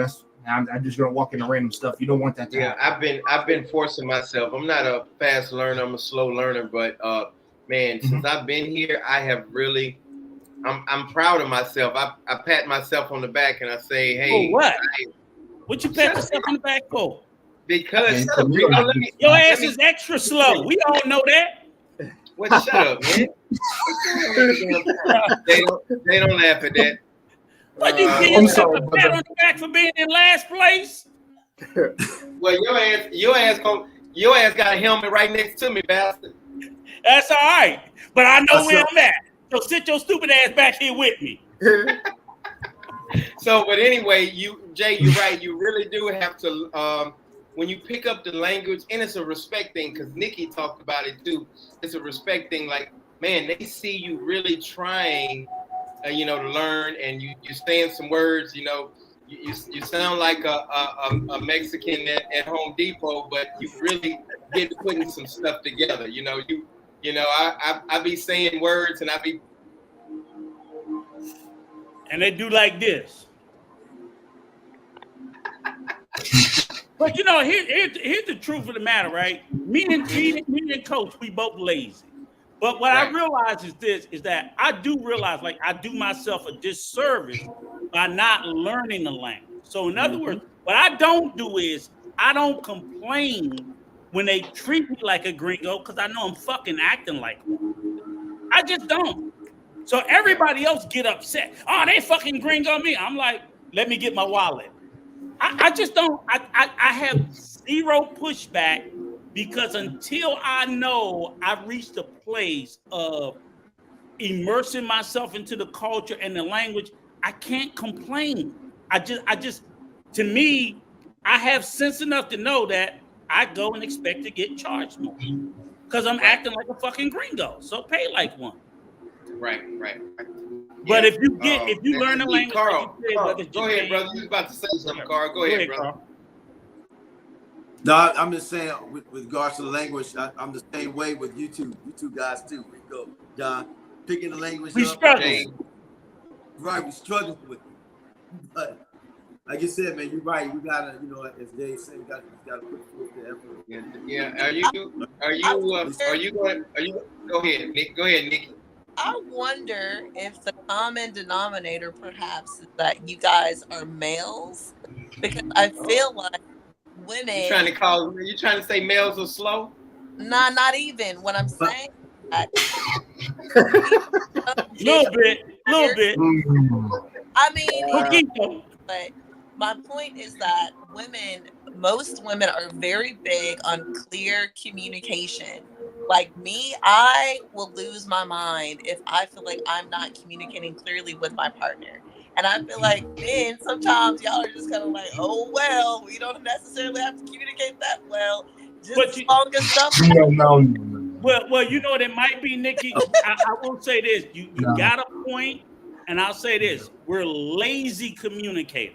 Because I'm being honest with myself, Coach, and probably Carl, we feel like our loved ones is going to communicate with us in the language that we require. They're going to do the work. So we're fucking lazy and we just feel like, I don't have to do it because my baby going to do it. So I think a little bit in that way, because really for me, it just takes the discipline. Like Dr. Black said, get off my fucking ass and say, set aside 30 minutes a day, but I just won't do it because my wife will interpret for me, and she'll speak English, and I can be lazy, and I don't give a fuck. That's right. Listen, you're making my point. Yeah, I'm agreeing with you. Come on, Consuelo, you gotta learn. Woman is gonna come in there and be like, "Look, thing together, this, and that." And Miss Pena said Spanish grammar is so much more complex than English grammar, and she makes a good point. But here's the deal, though, Miss Pena, that is true. However, it is generally a simple, basic pattern, and once you get that basic pattern down, you're able to remember things. But I learned what I need to know: cerveza, tequila, cállate. I'm done. And I graduated. And baño. Baño. I graduated. I love you. Look, I got you. I just have another question for Junior. This is doubling back on the school thing. So what happens if the child in, like, let's say 7th grade says, "Hey, I'm done with school"? What happens? You don't go to school. Nothing. That's it. Even earlier, right? What's in school then in that case? Because I feel like if that happened in the U.S., nobody would go to school. There's kids. It's not mandatory. like sometimes you see the kids washing windows, and as young as 7 years old. Yeah. They don't go to school. They don't go to Nobody school. forces them to go to school. Wow. That's what I had a hard time learning. I struggled with that shit. There's no system that forces them to go to school here. That's the thing. That's why those baseball kids they start playing baseball at 7 o'clock in the morning to 3 o'clock in the evening, and what I'm saying though, but Junior, what I'm saying is it's not just a DR thing. It's like all of Latin America, all of Central America. Yeah, it's because I didn't know that about my wife's country. I thought they didn't make this. She was like, no. You gotta even understand, parts of Africa, you gotta pay to go to school. Some of these kids, their parents, they're poor, so their parents make them go out and work. Yes. You know? Well, it's sad, but that's what's happening. You know, a lot of countries. So what happens is you have a large part of the population that's just uneducated. It doesn't mean they're stupid. It just means they never had. If you're born at the bottom, you can't afford to go to school. Your mama got 4, 5 of y'all, whatever.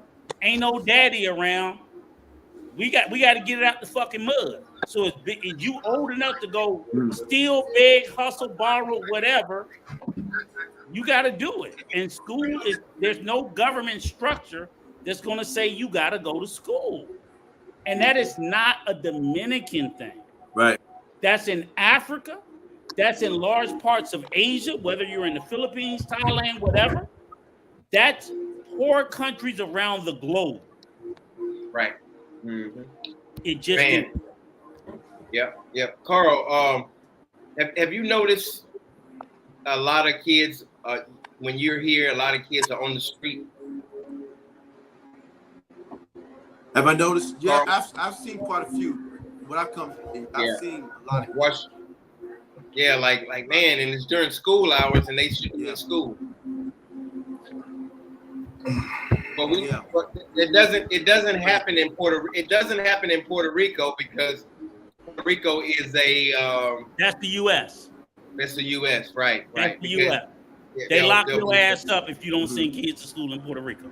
That's a U.S. territory. It doesn't happen in Guam either. That's a U.S. territory.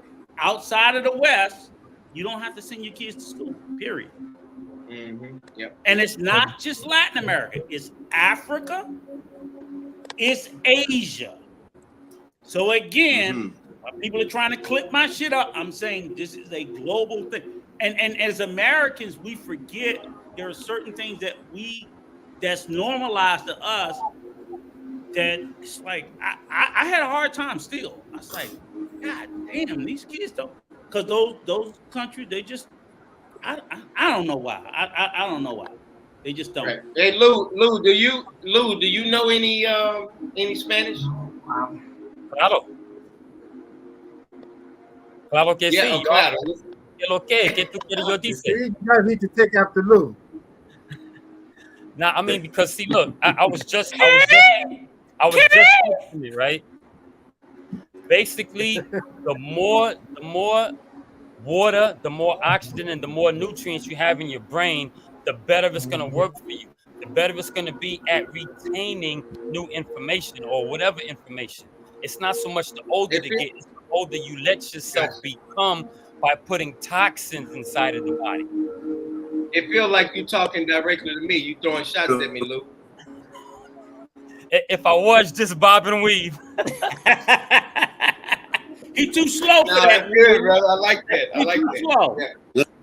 Hey, Lou, he walk into it like this.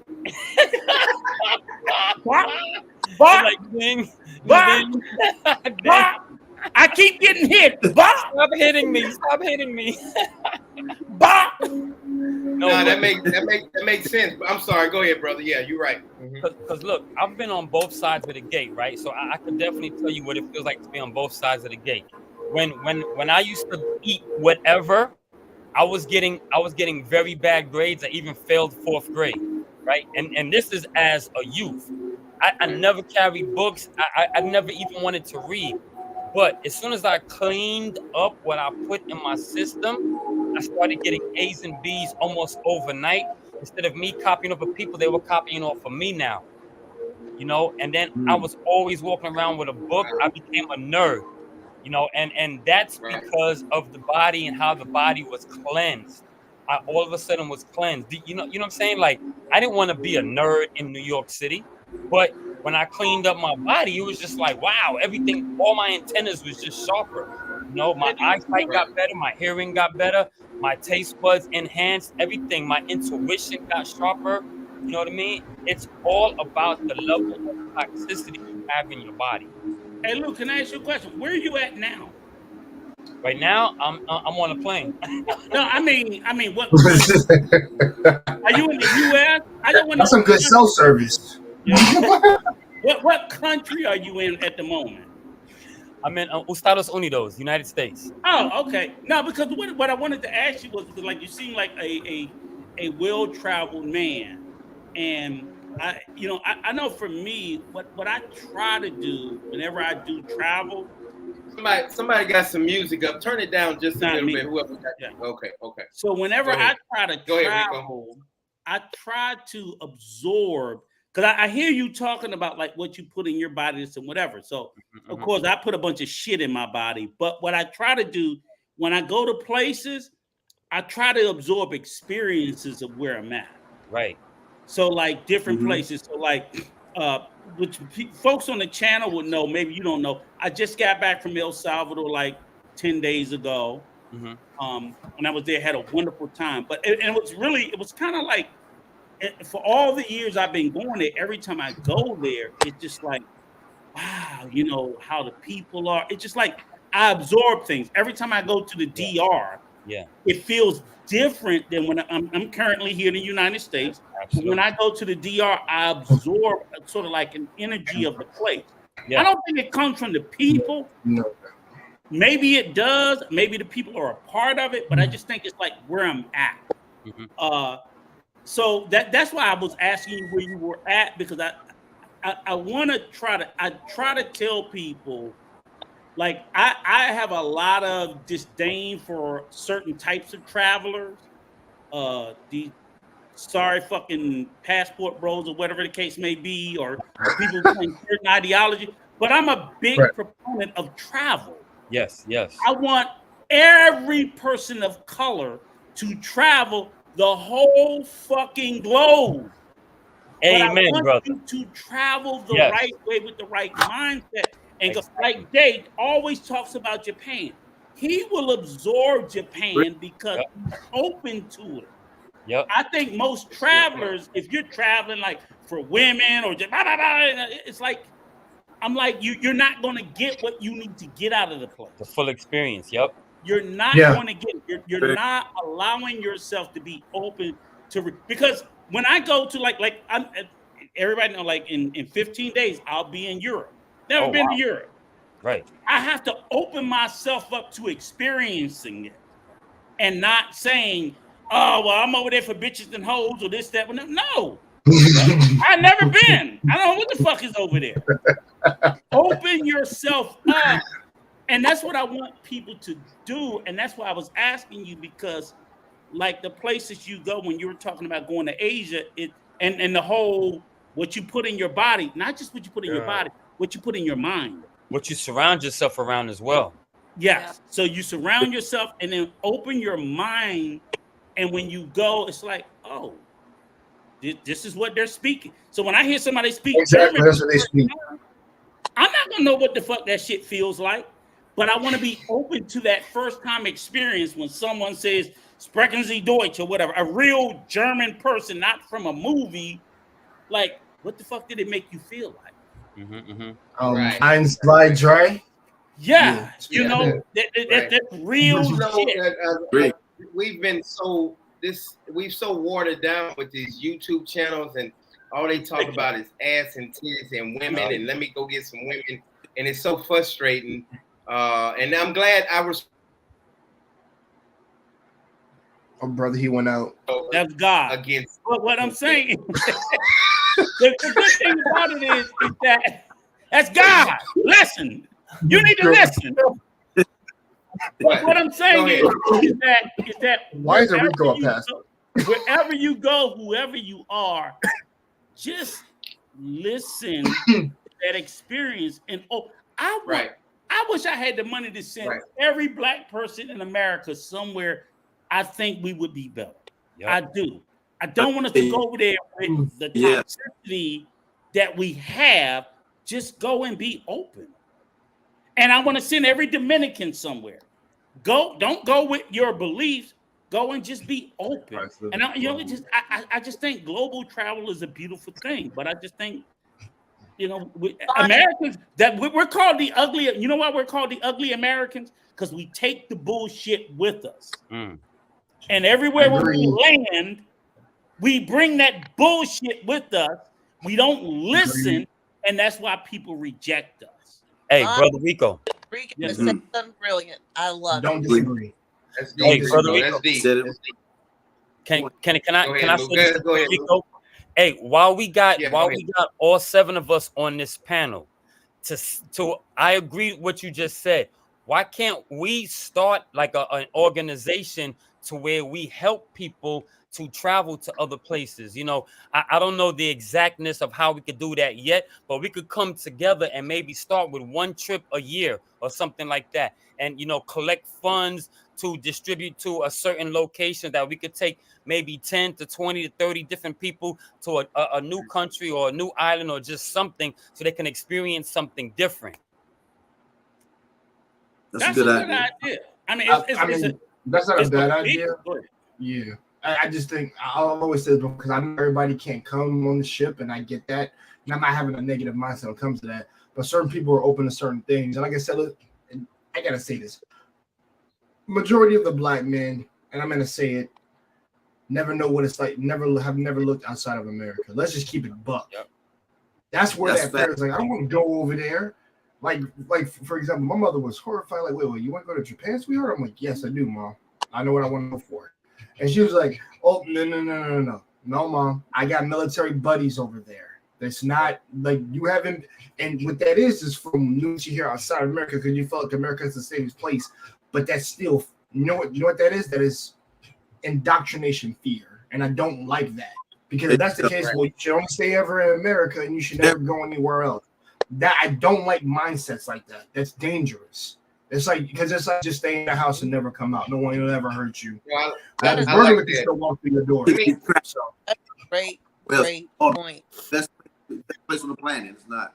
That's good. Let me say this. Hold on, let Carl talk. Shut up. You're talking too much. Go ahead, Carl. Oh, go ahead, Carl. Shut up, radio. Go ahead, Carl.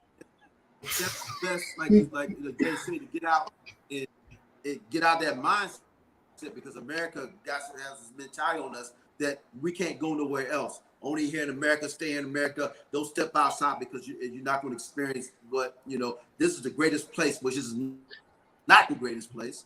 So like I said, you got to get out that mindset and just do it, man. Adventure. Because I was stuck in my mindset for years. That's why I didn't travel for years, man, because I was stuck in the very mindset that Jay is talking about. Absolutely. I think it happens more so though with the African American community. Honestly, with the traveling thing, you know what I mean? And I'm happy that now we are starting to have more YouTubers talking about traveling more as African Americans, because I know for me, that was definitely the way I was raised. I never flew on a plane with my mom or dad. First time I flew, I was 23 years old, and I flew with my grandmother. And my thought was, well, at least if I die, I'm going to die with my grandmother, which is so crazy, right?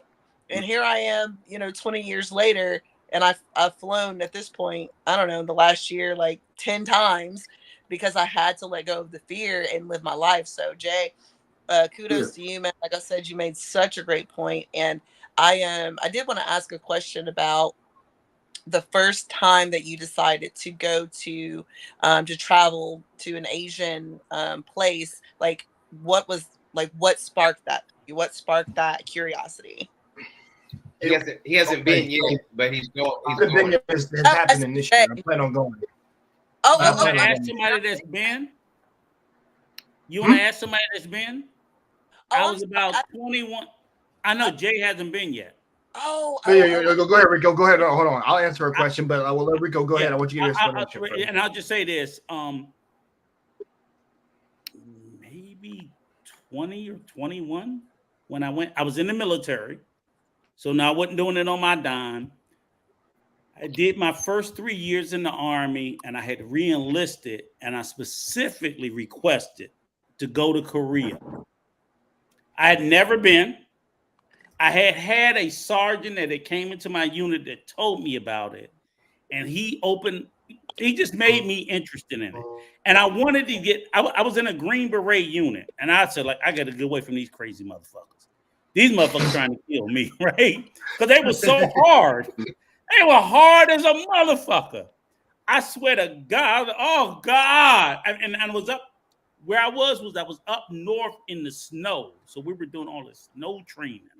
And I was like, oh my God, I'm gonna freeze it that they're gonna kill a nigga up here in all this snow, right? Like, it was like, I've been there for like 3 going on 4 years. So I was like, okay, I'm gonna re-enlist. And this is the true story. This is the God's honest truth. I was in a support company. I was a supply sergeant, headquarters company, 10th Special Forces Group, Green Beret. And I was like, and I wasn't no Green Beret, but I supported them. But when you support them, you don't just support them. Motherfucker, you got to do shit that, if they tell your ass to run 10 miles, motherfucker, you running 10 miles. That's all there is to it. And I was like, I'm sick of this shit. So my 3-year enlistment was up. So I re-enlisted. And I said, I'll re-enlist under one condition. Send me to Korea. And it was a 1-year assignment. And that was when I went to Korea. And I was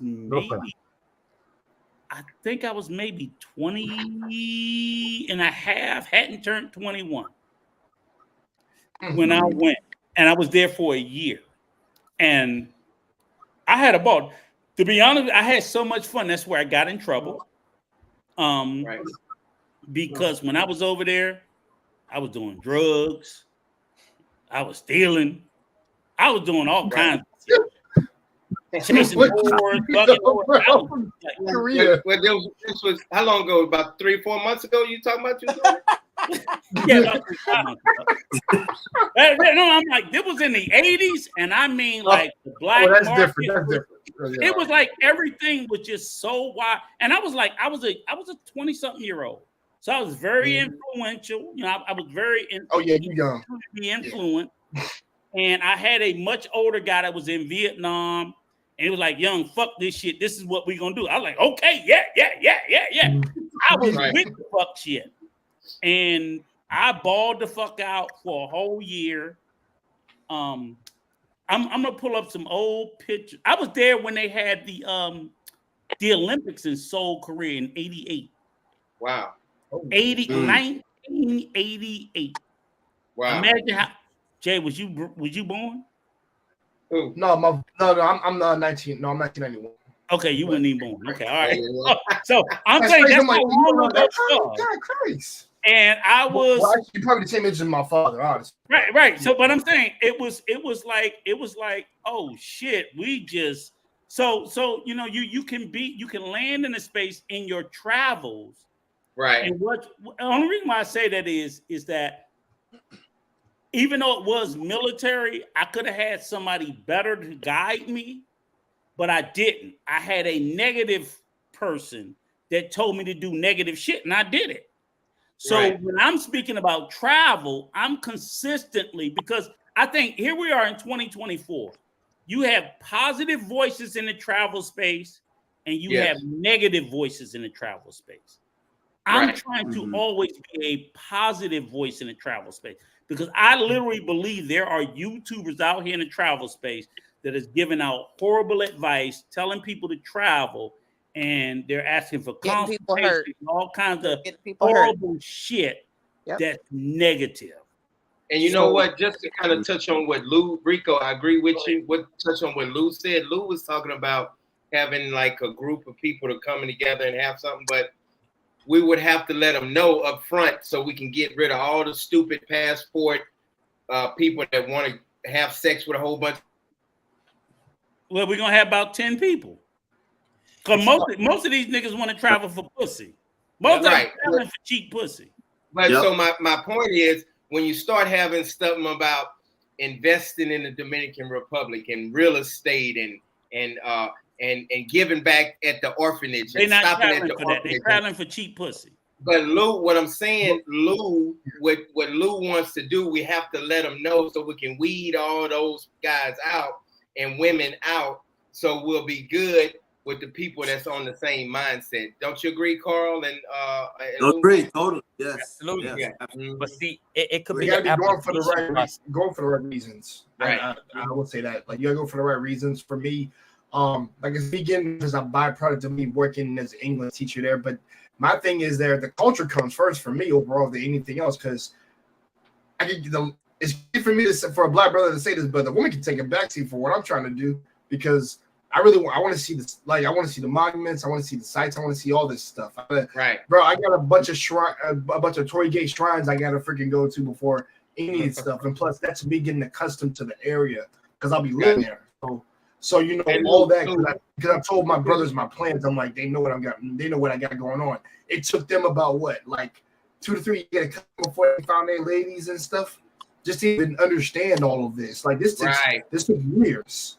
So it's not like I can go in there, I can do this. No, you can't. No, you can't. Right. It takes a while. Lou, what you was about to say, Lou? I'm sorry. It starts with an application process. I mean, it could start with an application process. You know, it's like you starting from the bottom of the ladder and you working them up to certain things. You know what I mean? Like you definitely don't want to take people who are going to act a fool on a trip. So you start with an application process, you know, process and elimination. But also, again, you know, I don't mean to bring up health again, but since we was already talking about it, it starts from what you put in the system. You know, when you got people who are drinking and smoking and doing different drugs and just eating whatever, they tend to have a different outlook and engagement with the world than most people who I know that are like vegans and vegetarians. You know what I mean? Like, I don't know. But it's a balance. Vegetarians that they're acting a fool. Right. I agree, Lou, but it's a balance too. And it don't matter. No, but Coach, let me ask Lou a question because we had because this piggybacks on the stream we had last week where you just literally Lou, and you should have been here last week. You a week late. No. The reason why, because Coach asked why was blacks dying in whatever he thought it was only black expats dying overseas, right? Remember that, John? Yes, I remember. You don't have to bring up old shit, but go ahead. Yeah, but I'm bringing up because what he said was true. Because that was the thing that I brought up, Lou, was I said that part of the problem was a lot of expats are going overseas and they're not taking care of their health. They're not drinking enough water. They're not exercising enough. They're not eating the right food. They're doing too much drinking, too much drugging, too much partying. Absolutely. And they're older. And they are older. So if your old fat ass like Coach should already be in the gym, and your old fat ass like Coach over there drinking too much, and your old fat ass like Coach over there partying too much, you can't blame the country. It's his old fat ass. Agreed? Agreed, Lou? All right, thank you. Mic drop. Hey, yo, Rico, bro. You gotta stop. Oh, God. I mean, our daily habit in the hospital from laughter, bro. Death of laughter from Rico. God. I agree. But look, our daily habit will dictate how fast we dig our graves. That's the bottom line. Yeah, very true. Yeah, very Carl, stop eating pork. How long you been off of pork, Carl? For the last at least good 3 years, man. I don't eat that stuff. I heard you had some bacon this morning, Carl. Carl, you had bacon this morning? I had turkey bacon. Now turkey good. I'll eat that. Hey, Lou. Lou asked, how did you feel? That's a good question. Lou asked, how did you feel? Yeah. How did you start to feel after?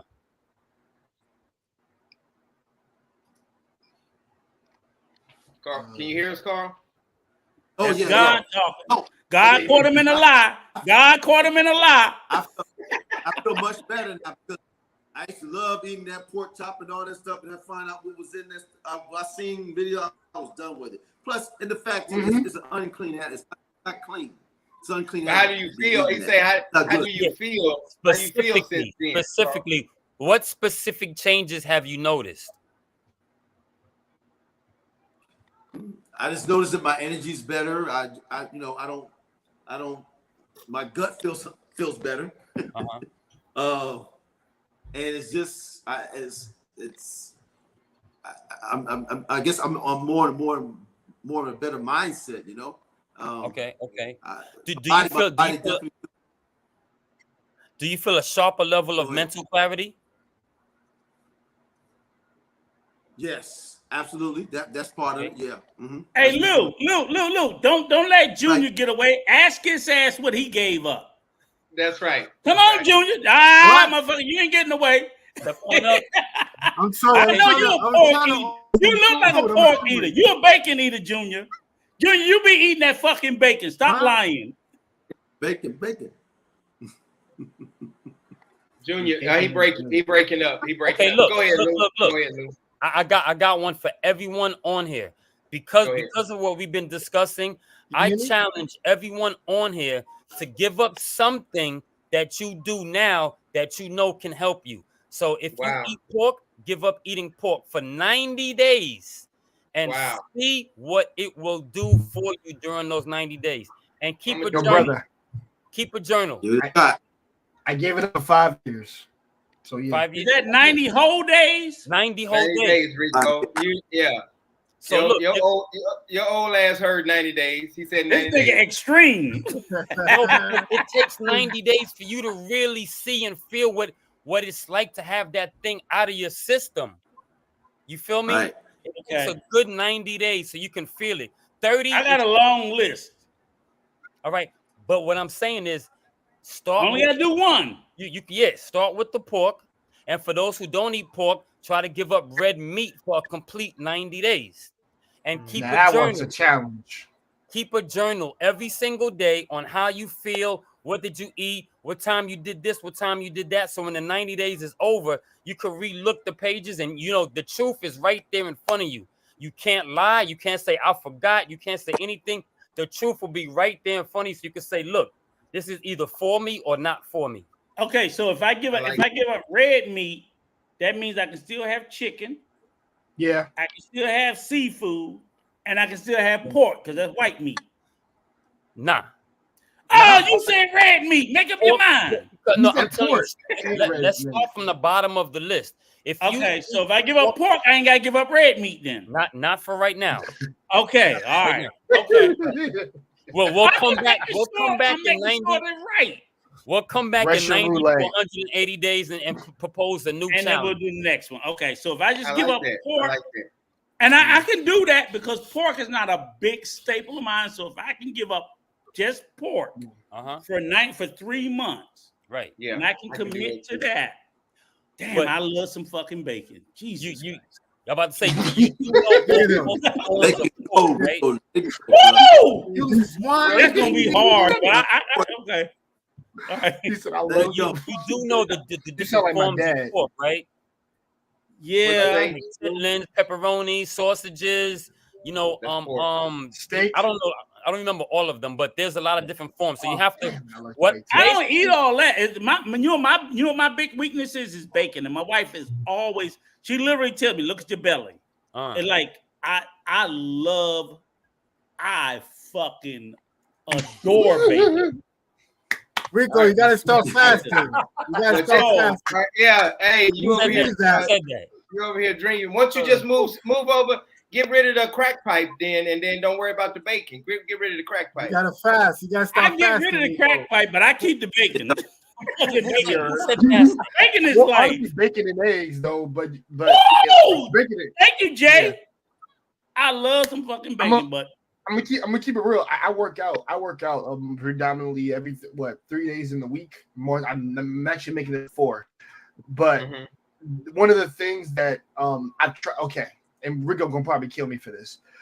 I tried for a week I tried for a week to eat without trying to eat bacon without my eggs.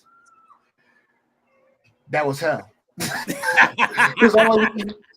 I'm gonna keep it real. No, I'm gonna keep it real with you, but hey, I toughed it out. But I ain't gonna lie. I think I lasted. I'll be honest. I lasted maybe 3 months, and then I saw a freaking. I drove past the Wendy's, and they had like a Baconator with the burger. I was like, damn, hey, you was a bitch. Fuck it, I'm going. No. I'll tell you this, man. I didn't buy the burger. But I did. I went home and got like some out of the freezer because I kept it in the freezer, and I was like, screw this, bro. I'm throwing sucker. Just started cooking it with the eggs. The energy I'm feeling. I couldn't do it. I tried though, brother. Yeah, I did try. I gave it 3 That's months. respect, brother. But the energy I'm feeling from Lou is like, y'all need to stop making excuses and just do it. I like yes. that. Yes. At least I tried. That's true. Yeah. Just do it. But I'm just trying to be real and honest. It's like, whoo, right. Shit, You're we right, get bro. you.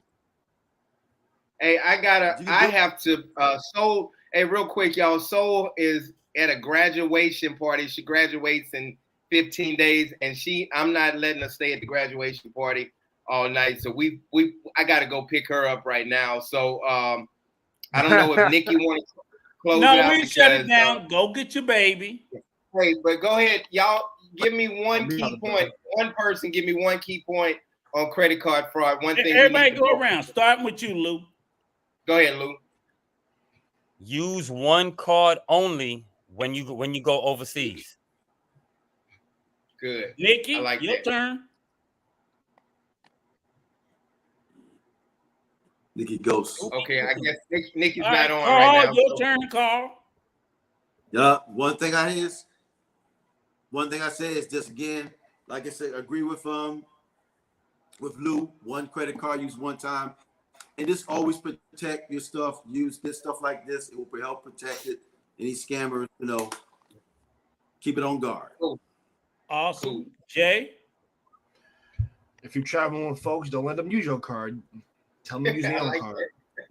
I like that. I'm real. I'm sorry. I'm raw.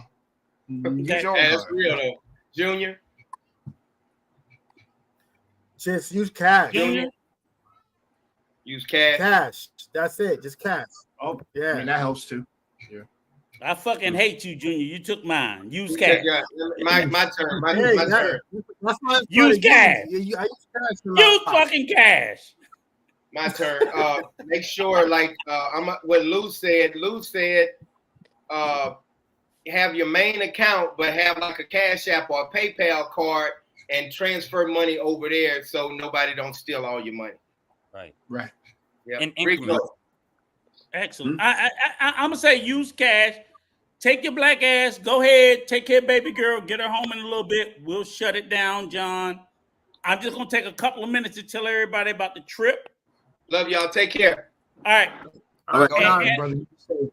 And again, for anybody that's still sticking around, I put up some videos of El Salvador. I hope you guys enjoyed them. If you watched them, I love that part you went to. Oh, you loved it? Okay. Well, What was the name of that part? The name of the town is weird because El Salvador is weird. Other than like, I mean, I guess it's very similar. And I told somebody it's very similar to the DR, but just much smaller. Obviously, I think Dominican Republic has a population of 10 or 11 million people, and El Salvador is like maybe 5 or 6. So it's like maybe about almost half the size. Huh? Yeah. Well, no. When I was at that park, that was like 2 hours outside of San Salvador. Okay. So a lot of times when I go there, we fly. Of course, you only fly into San Salvador, which is the capital. But my wife's family is like all over. It's funny, like part of her family was, in El Salvador. If people don't know, like they had their latest civil war was in the 70s, like 1979, whatever. Wow. So the shit was, they had this civil war, kind of similar to like Colombia, which the Colombian people don't realize when people always talk about going to Colombia. I'm like, that civil war technically only ended like 10 years ago. probably about 9-10 years ago. It didn't end long time ago. So in El Salvador, it finished in like 79, 80. So part of her family was on the side of the gorillas and the mountains and shit. And then some was on the other side. So it's just same way like the Civil War in America. Families of different sides was fighting each other. But it is a very beautiful country. I just wanted to share with John and the channel and people to see different places that we go.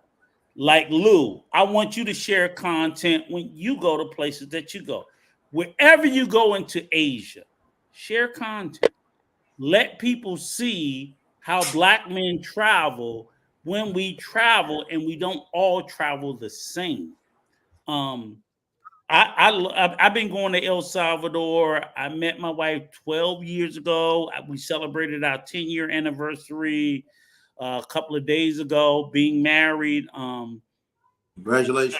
On there for 12 years, and I love it. Right. But 10 years ago, I couldn't get out the car. I couldn't, because it was a country that was dealing with a lot of gang violence. Now, you see my hat? That's my El Presidente. This guy, Bukele. Rico, can I say something real quick? Yes, sir. Go ahead, Junior.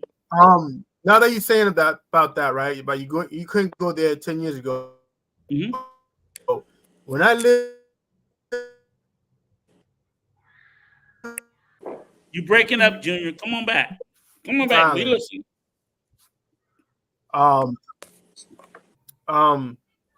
They would take me to the bars and they would look at me right away like they.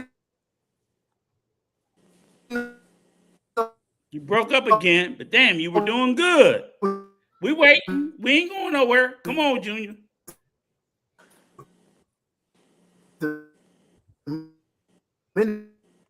Fade back and come right back, Junior. We listening. We're not going nowhere.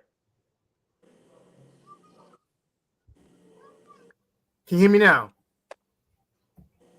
Hello? Yeah, I can hear you.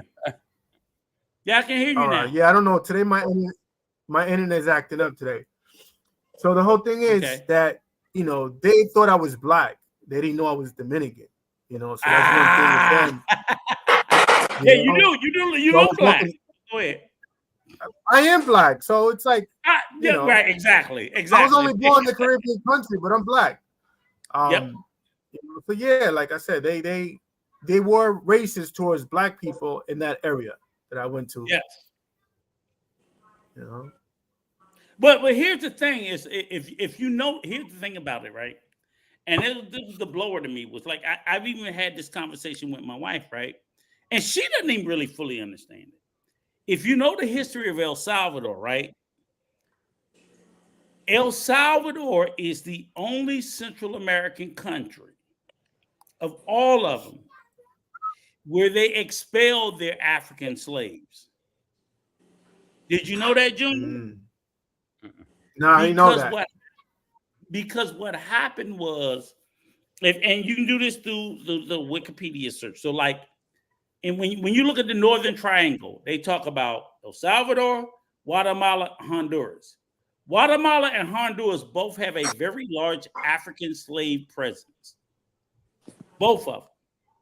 Very large. El Salvador had one as well. But there was an uprising in San Salvador where the slaves tried to do like they did in Haiti. And El Salvador said, get rid of all these niggas, whatever the word they used at that time. They wanted to get rid of them. So they tried to expel them all from the country. And most of them obviously went to neighboring countries, Guatemala, Honduras. They did not get rid of all of them. Because any country that's trying to expel a particular population, you can't get rid of all of them, but you can try. Argentina tried to do it with all Afro-Argentinians. Didn't get rid of all of them. Brazil tried to do it with Afro-Brazilians. Colombians tried to do. You can't bring a population in and then say you're going to expel that population. You can do it, but you will not be successful at doing it. And that's what they try to do. So, but for the most part, I will say this. The majority of Salvadorians are of indigenous. Literally, like if you go through El Salvador, those are some of the most indigenous. I'm blown about how white my wife is. I'm like, bitch, you white. Compared to like Salvadorians, most of them, when I walk through that country, they are very they're not Spaniards. They are very much indigenous, but they speak Spanish. They're very Catholic, but they are very, like her uncles, all of them. I was like, damn, they're all short as fuck. They're like 4 to 5 feet tall. They're very short. They're very indigenous. So I don't know if they were Aztecs, whatever the indigenous of that region was. But whatever the Central American indigenous is, they are that state a very strong part of it. It doesn't mean that obviously that there was no Spanish mixture, because it did exist. But it just is. It's very strong. It's very powerful. I love it. Nikki, you back? I'm here. Okay, all right, good. Because I mean, you driving. I'm not. Oh. But I just wanted to sit there and tell if anybody wanted to know about the conversation, that with me sharing the videos, it was just me sharing the videos to say that, like, hey, this is what the experience is like. This is what it is. I was blown away. I think like the last video I put up, I was blown away about seeing like fellow Black travelers in El Salvador. Oh, wow. Because 10 years ago when I went there, it was just me. I went this time, I saw like 5, 6 people from Florida. I'm like, what the fuck is y'all doing here? And they were African Americans. They're like, are y'all lost? They were like, nah, we picked this shit. I'm like, for real? So what was that for choosing El Salvador? What made them choose that? She was a travel agent. They flew from Miami. It was a $200 trip. And I'm telling you, they landed in San Salvador and they was like, we're having a ball. And not like now, I'll be honest with you. I would tell anybody, El Salvador is safer than the DR. 10 years ago, I would have told you smoking fucking dope. But literally, like the change was so drastic, and it really came from their president coming in. It's almost like as if the president of the DR came in and said, I'm going to annihilate the gangs. Mm-hmm, mm-hmm. This motherfucker did it. Wow. He did it. And I was like, are you fucking serious? I mean, literally, you're watching someone that said, I'm going to do it. He'll like, fuck Donald Trump. Donald Trump is a bitch. I'm going to show you how to do it. And it was strange to me to watch how somebody could do some shit like that in a country where you could get away with it, and he got away with it. And even to the point where later on he told the fucking cabinet, I'm going to investigate all you. It literally, I've never seen that level of a dictatorship. But normally you see a dictatorship to the negative. Right. But he was like, I'm getting rid of all the gangs, period.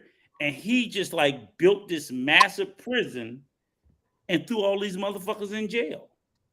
Anybody that smelled like, if you was around the letter GA, you went to jail. Wow. And I believe a lot of innocent people went to jail, but he didn't give a fuck. He was like, I'm going to make the thought of being in a gang so scary. And he did. He did. And you said this was in what year? He did this shit 5 years ago. Wow. In 5 years, he got reelected this January at 90% of the vote. 90% of the people voted for him. Wow. Because literally, they said, we don't want the gangs to come back. We're tired of paying extortion. We're tired of all this.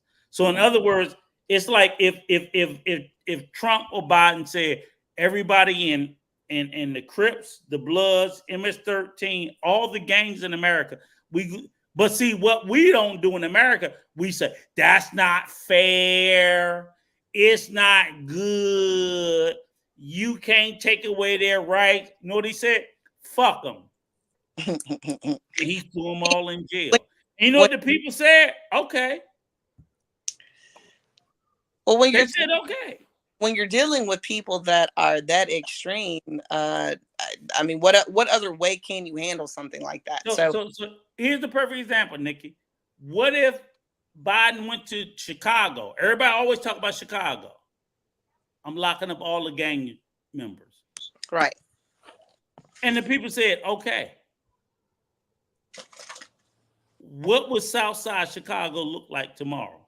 Man. That's what he did. He just went in and said, lock them all up. Give them all 50 years. Wow. And it seems unjust, but it was like, motherfuckers ain't over there scared no more. Right. Because all the people who live in that neighborhood, now I'm not worried about my kids getting raped. I'm not worried about my sons being forced to join a gang. I'm not worried about any of that. Did he lock up some innocent people? Maybe. But if he didn't, we're right back to where we were. Right. And that was the difference. He did it. Wow. And you said this was in El Salvador? Yeah. Well, I'll tell you what, I would feel good about going if, knowing that. You know what I mean? That's wow. I mean, that's kind of like if somebody came and said that over in Haiti, they did something similar to that. I would be more willing to visit there at this point. I mean, back in the day, I thought at some point, you know what I mean, that I was going to visit. But, when all this craziness happened, I'm like, oh, nah, I'm absolutely not doing that. You can forget about it. Mm-hmm. So, I mean, to me, it's a very similar, I guess a similar example or what have you. But see, here's the I'm glad you brought Haiti up. How do you think they're going to sit there and get that country back together with anything less than that? Wow. They're going to have to suspend all rights. There's no way they're going to do it any other way. I don't care what they call it. They can call it whatever they want. But literally, they broke motherfuckers out of jail. How are they not going to have less than constitutional rights? I'm sorry, you just can't. Unfortunately, to restore safety and security in Haiti, they're going to have to do it. Ooh, that's a task. That's a task and a half, man. It's not a task and a half. You're going to have some people that's just going to have to lose. So do you think, you're saying that you think that they have enough military power in order to actually try to get some sort of a plan in order for that to work? In Haiti, do they have it today? No. But I'm saying that's what they're going to have to do. They're not going to be able to go. They're not going to be able to go with the American plan. Everybody has their rights because you're always going to be, because with that method, too many people are going to get slipped through the crack that's going to exploit and violate it. You're going to have to go in. Haiti needs a motherfucking dictator. Period. Yeah. Full stop. There's no, like you said, there's no other way around it because I mean, my God, it is in pure chaos right now. They need a dictator. They need a motherfucker go in there and bust a motherfucker in the head and throw about 2-3 generations in the trash because 2 or 3 And the reason why I'm saying this, and it sounds horrible, but here's the thing. If you don't go into Haiti that aggressive, 2 or 3 generations of Haitians have been lost already. That's right. Waiting for help. So I'm saying, all right, if I'm the UN, I'm going in, I'm like, okay, we're gonna go in and we're gonna probably lock up half the fucking country and throw them away.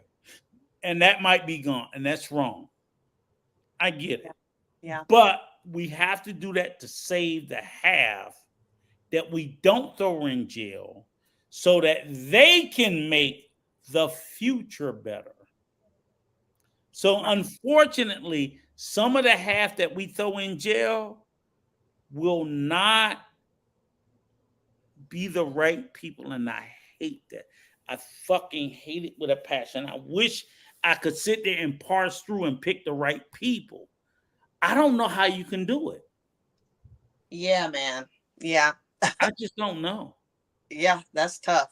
I mean, Jesus, I would hate for somebody like a what was the African oh my God, Nelson Mandela. I'd hate for someone like that to get caught up in something like that. You know what I mean? Like totally innocent, a total gem to the community. You know what I mean? Like a voice that we need.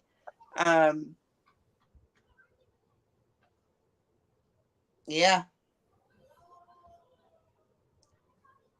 But I'm sorry, Lou, you still here? I'm sorry, I was on mute. Yeah. Yeah, I saw you put in the chat. I want to go ahead and give you your closing. Nikki, let him get his close because he got to go, and I don't want to hold the brother out. I appreciate you coming and joining the chat and everything that you shared with us. I think it's all been very Hello, useful. I got your number. I just added you. Okay. Well, thanks for having me. I definitely appreciate it.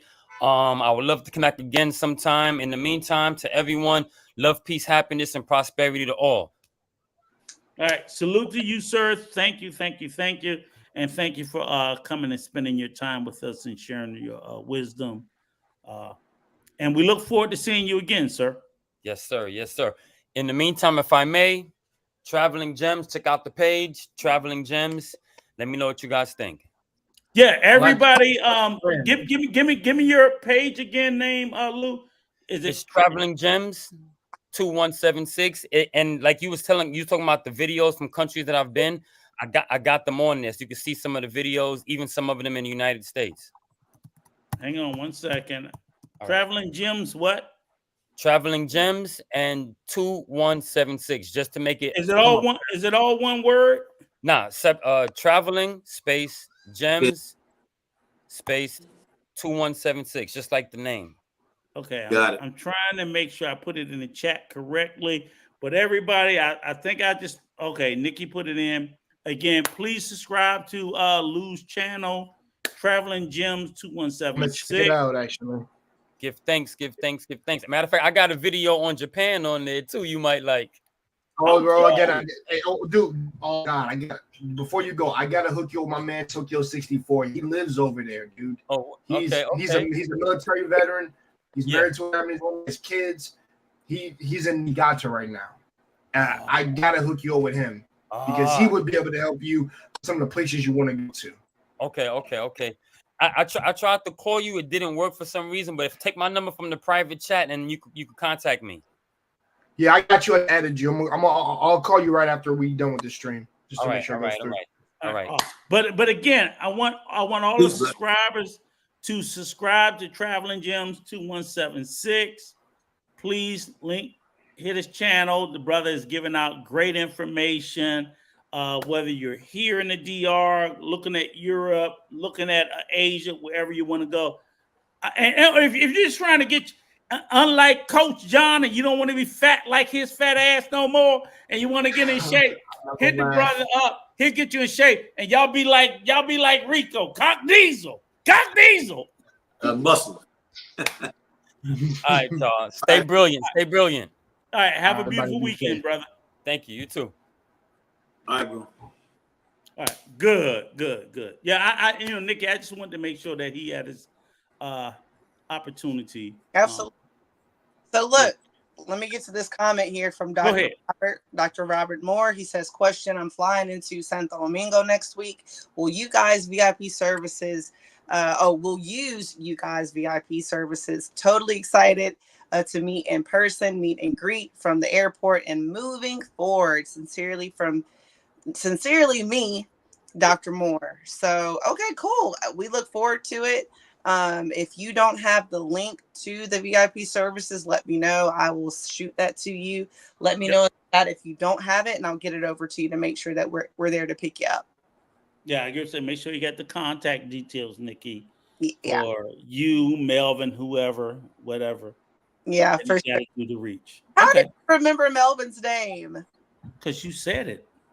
When was the last time I said his name? Last week. Huh. Interesting. Okay, very good. Did you or did you not? No, I totally did. Did. Okay. So you think I wasn't paying no attention? No, it wasn't that. And actually, I'm reacting that way for something totally different. Okay. And then I'll just leave it at that. But okay, because I think I was on the stream. No, you were on the stream. I will. Yeah. I'm gonna contact you on the back end about what I'm talking about. Yeah. But I'm saying, like I'm just trying to make sure that everybody's listening to what we're talking about, because I think what he said was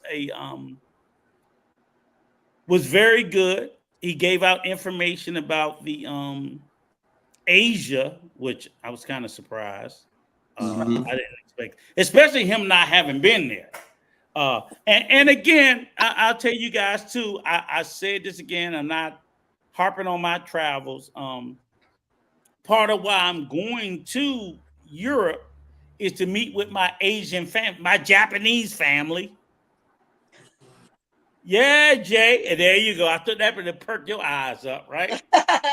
Because actually, the whole reason, here's the whole point, right? I don't have any fancifulness about wanting to go to Europe. It's like, go to Europe, white people. Okay. It sounds weird. And don't get me wrong, I love my white family. I love white people out there. But Europe is not a place I've ever had an affinity to want to go. I've always liked Central America, South America, Asia, Africa. Europe has never struck my fancy. However, Italy for me. My wife's been to Italy. It's like, you want to go? No. I just don't. Europe just doesn't do it for me. But I'm I'm literally going to Europe to see my Japanese grandchildren. Because why? It's cheaper to go to Europe than to go to Asia. It's literally financial to me. Okay. It's like, I want to see him. I haven't seen him in 4 or 5 years. Wow. And I told my wife, if we don't go see them in Germany, we got to wait for them to go to fucking Asia. And then we got to pay twice the cost to go to Asia. So fuck it. Let me get tickets to go to Germany. Now, while I'm in Germany, I'm like, fuck it. Since I'm in Europe, we'll be there for 10 days. Let's make this. Remember the movie you guys, now, Carl, you probably remember, you ain't that fucking young. Chevy Chase. You remember Chevy Chase? Yeah. Like the movies, right? Oh, yeah. I'm thinking to myself, Rico's European Vacation. Remember, we used to do like, I can't remember what the character name was. He would do Vegas Vacation. He would do like different places. Yeah. So that's so that's my whole thing was like, okay, while I'm there. So I told my son, okay, we want to go to Paris. Because when he told me how close it was, because I didn't realize like how small Europe was. I thought it was big. But Europe, the whole continent of Europe is like the size of America. So when you're going from country to country, it's like going from state to state. I just learned that shit. I thought like it was far. Oh. I'm like, oh shit, we'll fly into Germany. Europe is part of Asia. Huh? Also in the same continent.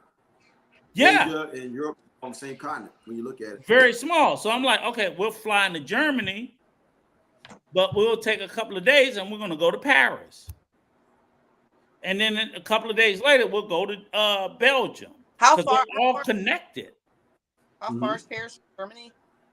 Paris by train is like 3 hours. Really? Yeah, it blew me away. I was like, "Oh shit!" Yeah, they're not that far from each other. It's like a New York, New Jersey thing. Oh, yeah. what? Literally, look, Nikki, I'm telling you, I'm blown away because I thought they were far, but literally, my son, he's like, "Okay, I got tickets for you and Mari. We're gonna go this day. We'll spend the night. We'll stay in the Airbnb because I want to take pictures in front of the Eiffel Tower." I'm like, "Nah, fuck that shit. I gotta get my Eiffel Tower on. Fuck that bullshit." So like, because I'm never going back. I'm never going back. You might as well go. I'm never going back to Europe. So I'm literally lining up for me to go to like 5 different countries while I'm there. I'll be there about 12 days. I'm gonna get 5 countries because I ain't going back to this motherfucker. It's a bunch of white people. So I love these motherfuckers, but I don't want to see them again. Yo. Europe is very white. I go hold you. You, God, I can't call you Uncle Ruckus, but you something, brother. That's Europe is very white. So I was like, I'm gonna have fun while I'm there. But no. I got you. I feel you on that. It's just yeah. I know this is what I'm saying, Jay. I know no matter what, as long as I'm alive, I will never go back to Europe again. So I'm literally telling my wife, we got to do 5 countries in this motherfucker now, because I will never set foot on this continent again. Then you hate New Zealand, man. I just have no desire to be there. Right. I don't want to go now, but I'm like, I want to see my grandkids. Yeah. And they're there. So yeah, and like I said, you sound like my father when you said it. Like I want to see my grandkids. Like that sounds exactly like my freaking father. Yeah. He was that. I want to go. Yeah. All right, folks. I understand. Go ahead, Carl. No, I'm saying I'm about to cut off because my battery about to kill. So great conversation, man. We had a good time, good topic for discussion tonight, and I'm glad I was able to join the panel tonight. Yeah, and thank you for sharing your story about that situation with your bank, because hopefully that information was good and useful to somebody, and hopefully they can use it. Absolutely. All right, always, folks. brother. All right, brother. You be safe. Be still and be safe. And see you guys next time. Love you all. Love you. All right, brother. Okay. Yeah, I gotta answer Nikki's question real quick. Actually, remember you asked me like what made me want to like actually start traveling? That's what you asked? My specific question was, and that I actually have to get out of here because I am starving and I can't focus anymore. So my question. Hey man, spoken like a real sister. Listen here. We are a panel of clowns. I'm loving that you're enjoying us. So you're welcome back anytime. But no. So my question to you was, what specifically made you think, oh, I want to go to, did you say Korea? Was it? Japan. Oh, it was Japan. Japan. Yeah. So what was it specifically about Japan that made you say, yes, that's where I want to go?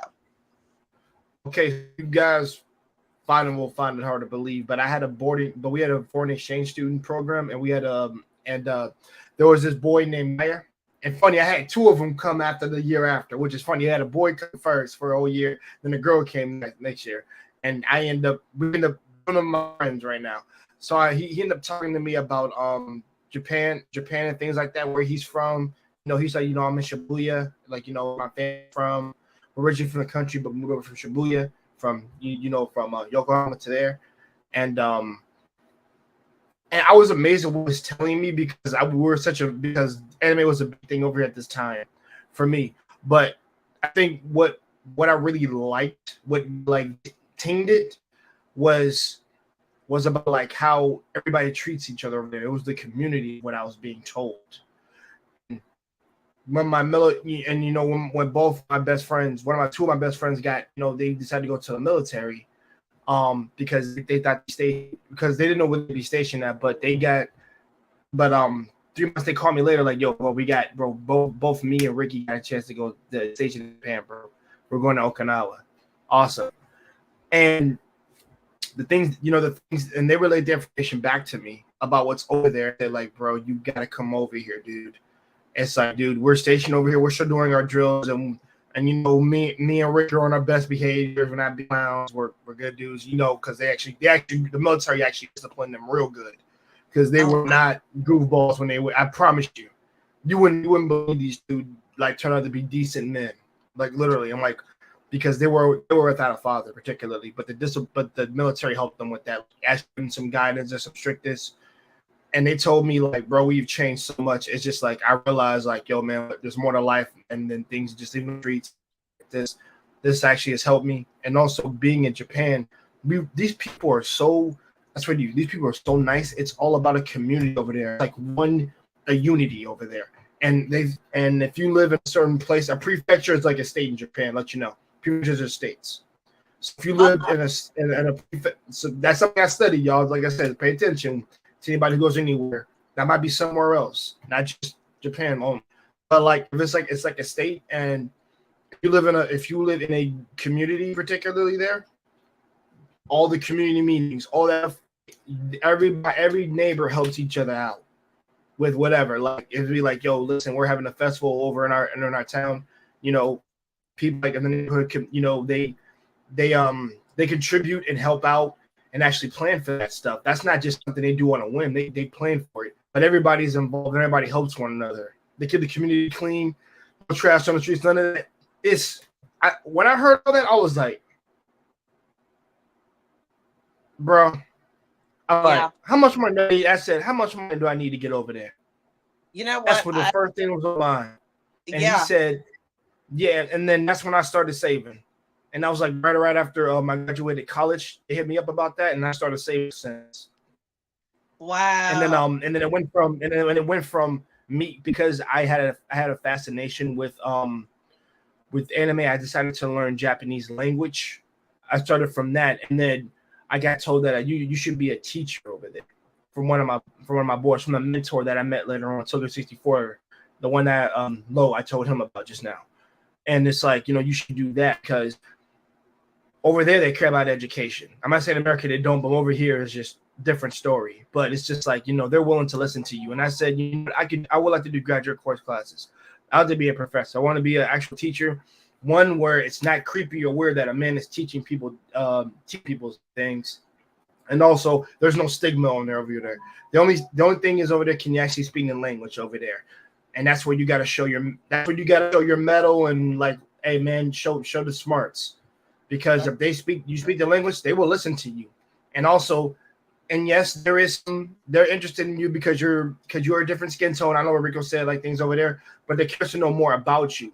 They're not like Korea, where like there's kind of like stereotypes based off of American media that they see over there. Japan, they kind of keep it like all exclusively. We let what we want over here. So yeah, China, they're really good at that, because they delete whatever they think they need to delete. Because if it's detrimental to the society, they'll get rid of it. And I blame them. But that's kind of what started me to want to travel off rip, because of that. And it's like, I would like to live a life like that. But the thing is, I also know that I have to put in work and I have to do all this stuff. I'm gonna have to go through the freaking grinder in order to get over it, but also to get to the things I need to get the tools I need to get over there. But also, to living a lasting long life, I have to have something stable. So I'm not going in with like, oh, I could just make it on my own. I'm not going in with a nonsense idea. I'm like, I got people backing me up. I got brothers helping me. And let me not keep this panel long for too long, but like there was a lot of stuff that went into this decision, to where I'm like, the only time I would come back home is if my mother and father, my aunt, and that's it. No one else can ask me for anything. So right. I mean that I'm gonna be that type of guy. So I have to be that way, because when I have my wife and kids, they come first, regardless of anything. I don't care. Absolutely. And plus, like my two military brothers have wife and kids now. They said the only time they come back is for their mother and father, of course, for their parents, so they can see their grandkids. Similar to what I was doing right now. So yeah. Things like that. And I'm just trying to keep a positive head on. And like I said, it's not about women for me. It's about my peace of mind of what I'm trying to build for myself. So that's what I'm going for. I love it.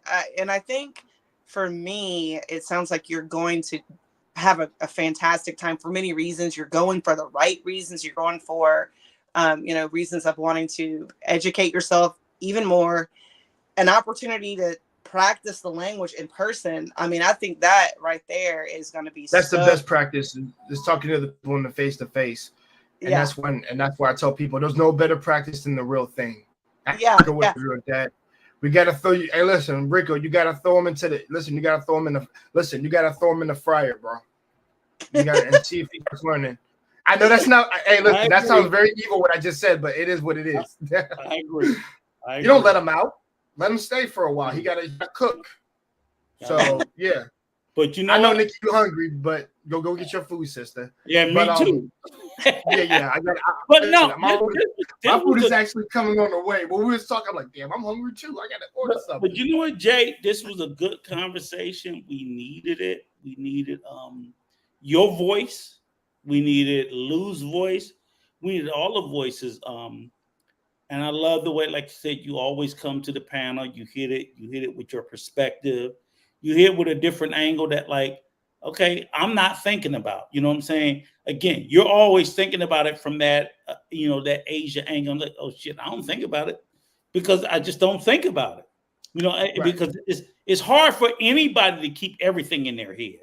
I keep what little bit of information I got in my head. Nikki keep what she has in her head. You keep, and it's good because then when I'm not, like, every time I always speak about it, I'm speaking about from the Caribbean or I'm speaking about from Central America. I'm never speaking about from Asia because I ain't been there. I haven't been there. That's not my space. That's not even a space that I've studied that much. I know a little bit about it only because I have a vested interest in my grandchildren. But I'm not widely versed in it like you are. You're studying all. So when people come to me like Japan, I'm like, fuck you asking me for? Go ask Jay. I don't know. I don't know. I mean, I'm gonna keep it real. It's like, I know the little bit of shit I know, but I gotta send you the people that know because it's not my wheelhouse. Jay, do you have a YouTube channel, by the way? I do. And you know what? I think I'm gonna make another one at one point. I think when I do go to Japan, I am going to make I'm gonna make it. Well, I think I've decided this. When I'm 3 years in Japan, I am gonna make a channel called Tokyo J. Is what I plan on making. Start vlogging. It's just gonna be a vlog. Is what it's gonna be. And you're gonna vlog and show and everything. Because that's what we need. Well, certain places I'm going to show, but I'm not going to be those streamers over there who are disrespectful. Yeah, no, I'm not talking about the booty shit, but it's the fact that we need people over there. Like I said earlier, I need young Black brothers and sisters to travel all over the world and to show the world. I don't know Japan. I don't. Never been. I've been through the airport, got back on another plane and went some fucking where else. I touched down and spent time. I touched down and spent time in Korea and Guam, but it's like the rest of Asia. I don't know the Philippines. I don't know Thailand. I don't know Taiwan. All those other Malaysia. All those things like. So I need brothers that's gonna go there and do what you're gonna do. So let me ask you. And like I said, I have run into brothers like that. Go ahead, Nikki. Go ahead, Nikki. I'll say really quickly. So you're planning to document this from the very beginning, right? From like getting on the plane. Day one, like day one, what I did, at least here's what I'm gonna do. I will make the channel after 3 years, but I'm gonna be vlogging and saving those, and then I'll be posting. And then by day one, you'll have day ones all the way to like you'll probably have like 3 videos or 5 videos to cover the month of what I did when I got here. I'm gonna be revealing information like crazy. And I'm going to be giving every freaking thing that I did, like literally, like the important stuff that you need to hear. And also, and like I said, it won't be so bad. But the thing is, I kind of want to be a fish out of water because, trust me, you start thinking when you're not in the space that you're so comfortable being in. I'm not saying I won't be uncomfortable there, but the thing is, when you're in a new environment, and I'm pretty sure I did this with the DR or El Salvador, wherever you guys are at over there, like your brain starts racing. And trust me, the best thing you don't want to do is overthink a lot of shit. Right. And that is going to happen. And it's just like, Just Jay, chill. You've already practiced this. Go where you go to, and then you can freak out. Right. Because I ain't gonna lie. The kid in me probably wants to jump high. Once I get in that hotel, just go crazy for a good minute. I'm like, I did it. I made it Japan. I'm gonna have one of them moments, and I'm like, and then it's gonna sink in. I'm like, now it's time to get to work. Right. So that's yeah, exactly things like that. I wilded out like the first couple of weeks when I very first got to DR. I partied like every freaking day, and I had the time of my life. But here's the thing, my situation was a little bit different from yours because I went there to meet my fiance at the time. So I had a guide. I had somebody that, but congratulations on that. Well, yeah, but this last time that I went back as a single person. I didn't get married to that person. So this last trip back was really kind of like similar to what you're going to be experiencing, because this time coming back, I was in a different environment and meeting different people and people that were not his family and things like that. So I still kind of got that experience. But listen, I am starving. I would love to continue the conversation, but I'm getting hangry. So I'm gonna let you guys. Same here, sister. Yeah. It's been great talking to you, Jay. I'm excited to hear your journey and watch your journey as well. And I'm sure that we'll meet again, and we'll certainly have you back on the show again as well. We appreciate. Thank you for having me. I appreciate you guys for giving me a space to speak and things like that. Like I said, you're not the only channel I speak to about this, but this is one of the most wholesome ones that I come to, especially brother International. Before I talk to him a lot.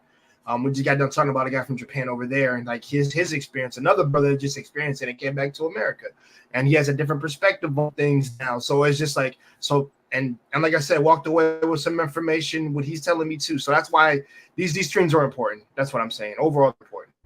Absolutely. Now let's go all eat, guys. Let's eat and get the heck up out of here, as Rico would say. Yes. I'm gonna take you down. Have a good night.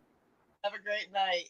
All right, so let me just say this, Nikki. Great stream. I hope everybody enjoyed the El Salvador videos. I put them out just to give you guys a perspective of some different travel. And it is my intention that, when I travel to Europe and other, throughout Europe, to try to, I'm working better. And again, I apologize for my horrible fucking videoing, but I'm getting better. Actually, I have a gimbal. So my videoing technique should be 1,000 times better, but believe it or not, I paid for this fucking technology and I ain't figured out how to use it.